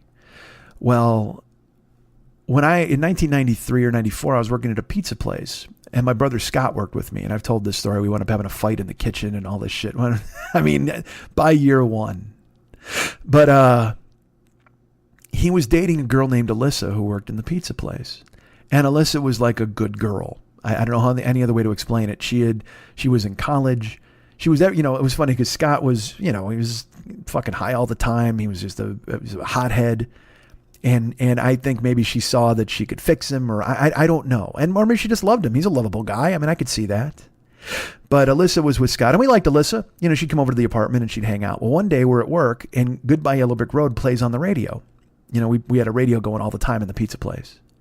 And she's at the counter and she asks if she can excuse herself, and she kind of walks away and she's crying. She walks to the back of the restaurant. And of course I look at Scott and I'm like, what the fuck did you do? Because I thought he did something. And he's like, I don't know. I didn't do anything. She was in the front. So we let her have her moment. Scott went to check on her because he's her boyfriend. And I'm working and I'm like, well, what the fuck? So I take over, we're all whatever. She comes to the front and she's just like, oh man, I'm sorry about that. And she's like, oh man. And she's wiping her eyes. And I'm like, are you okay? She goes, yeah, it's just that song. I'm like, what song? And she goes, Goodbye Yellow Brick Road. She's like, my mom used to sing that to me. And so it really has a lot of meaning to me. Like she would sing it to me when I went to sleep, and then she would sing. It was just when I was very small, that was the song my mom used. She would sing to me, and it affects me. And my brother Scott and I are like, what? And she's like, yeah, it just moves me. It's very affecting. And we're like, oh, okay. And so what we looked at that as was a free hall pass to anytime Alyssa was there, we would look at her and we would do this fucking dreamy thing. We're like, imagine if you're like moving your shoulders back and forth and you're looking at somebody and you go, when are you gonna come down? And she would go, what are you doing, you assholes? When are you going to land? She'd be like, oh my God, stop. And she'd walk away and Scott and I'd be like, ha ha, and we'd high five because we were fucking jagoffs. Because I was able to take somebody's emotional moment and exploit it for my humor capabilities. What a dick. We did it all the time. All the fucking time. When are you going to come down? And I'm like, oh, dude, you're not serious, right? I mean, we did it constantly. We thought it was funny. We thought it was hilarious. And she would get mad, like really mad. And I don't blame her because we were taking a special moment from her childhood and pretending like we were doing it to make her cry. I mean, what ass fucks we were. I can't believe the insensitivity. Let's put it this way. I fucking can. I was 25 or whatever the fuck. I was just a dick. 27. Jesus Christ. I was almost 30 and I'm doing that to somebody. What the fuck? What a dick. Scott had an excuse. All right. He's banging her at least. I mean, I'm just a fucking jagoff. When are you gonna come down? Oh man. What a shitbag, right? So, I never thought about it in that context. I mean, like, because I told you, I've done a bunch of dumb shit, and then I look back and I go, man, that was fucked. What are you doing? It's like even when I'm telling you about Kyle Lowry and the fucking billionaire, hey, I used to heckle people all the goddamn time. We threw aspirin at Daryl Porter at Comiskey Park after he got out of drug rehab. I mean, I'm not joking. I mean, we were fucking shitbags. I mean, I one time, I got banned from my high school baseball field because I heckled the other team so intensely, they would ask the catcher, who is that fucking guy? That's not even a joke. That's completely true. And I never went to baseball games. It just so happened I had detention and I walked over to the fucking ballpark. There was a game going on and I said, well, fuck this. And I heckled, and I wasn't vulgar, but I heckled the shit out of the other team. Every batter, I gave him a nickname. Every fucking dude, I mocked his fucking stance. If he'd strike, I was just that guy. To the point where my buddy Alan Welch was the catcher, and he tells me the next day, he goes, our dugout could not stop laughing. Like, we were fucking dying. And he goes, and every one of their batters would come up and they go, who the fuck is that guy? And he was just laughing behind the plate. And then the next day I get called to the dean's office and I get fucking banned from baseball games at my high school forever.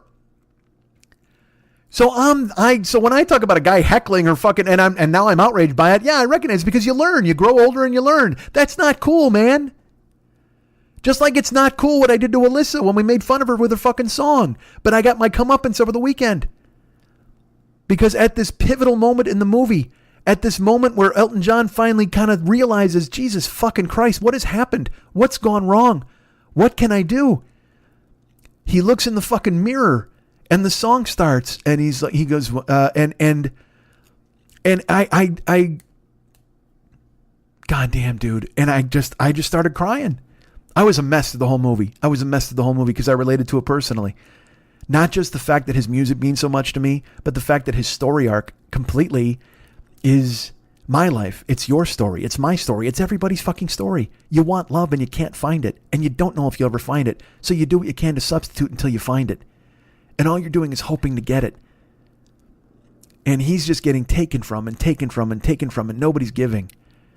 And I don't want to even tell you, because it's funny. I saw some reviewers and they're like, well, it's a little too on the nose. And I'm like, no, it's not on the nose if you lived it. It's not on the nose if you recognize that that's what that is and that's how you feel and that's how a lot of people feel. It's about feeling. It's about emotion. And it's fucking right there, man. And that Taron dude, he just tears his fucking heart out and throws it on a goddamn fucking countertop on the screen and says, go ahead, everybody, punch the shit out of it as Elton John. I mean, you just feel it. You feel it in your fucking veins. You feel the need for love and the fact that you don't get it. And you feel him with his father and him with his mother and him with fucking his manager and him with everybody and the fans. And, there's a reason he goes, it's like in Bohemian Rhapsody, they show where Freddie has the parties and he's like, darlings, and he jumps up on a piano and everybody's like, yay. And it gives you that thing where he's alone in a room full of people, but they hit you over the head with it. With Elton, he doesn't even acknowledge the people at the party. That's how alone he is. Freddie at least stood up in a dressing gown and tried to be fabulous, and then he made a face because you're like, oh, he's pretending to be the life of the party, but he's really not. Well, Elton's not even the life of the party. Elton's a ghost in his own fucking mansion. Everybody else is doing whatever the fuck they want, and he's just drifting through because nobody's doing anything except taking and taking and taking, and he can't get any love from anybody. It's fucking brutal, man. It's brutal. And maybe I read too much into a movie, and maybe I put too much of myself in the story, but it's there.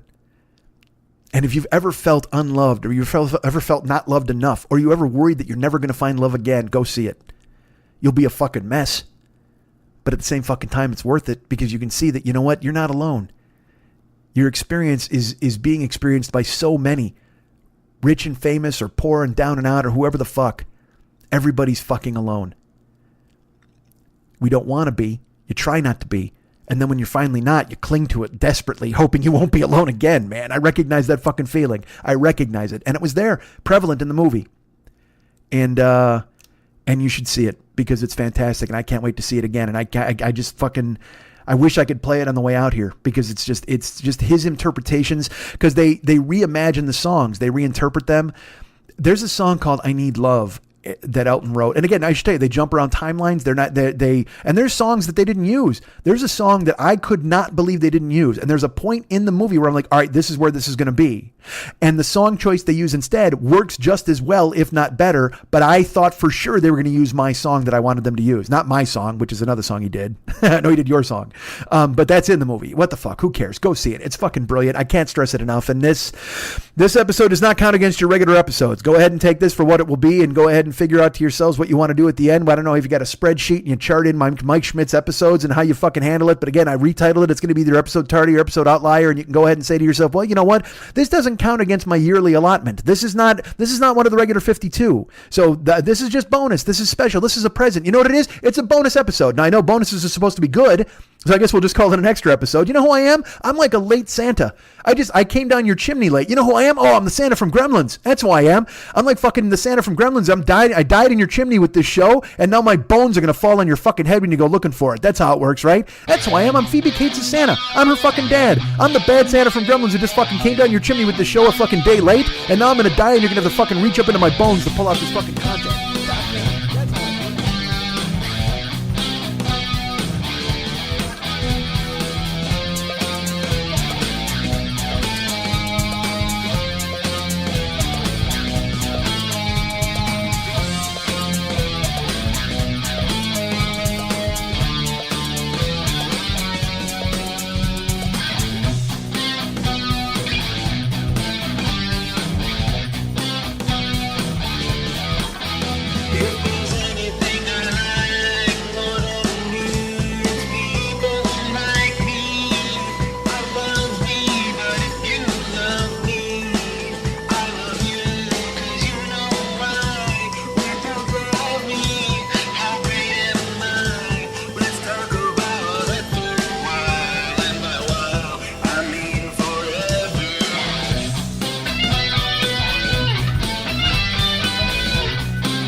Fuck you, Schmitty. You don't come to a throne if you're not gonna suck a dick.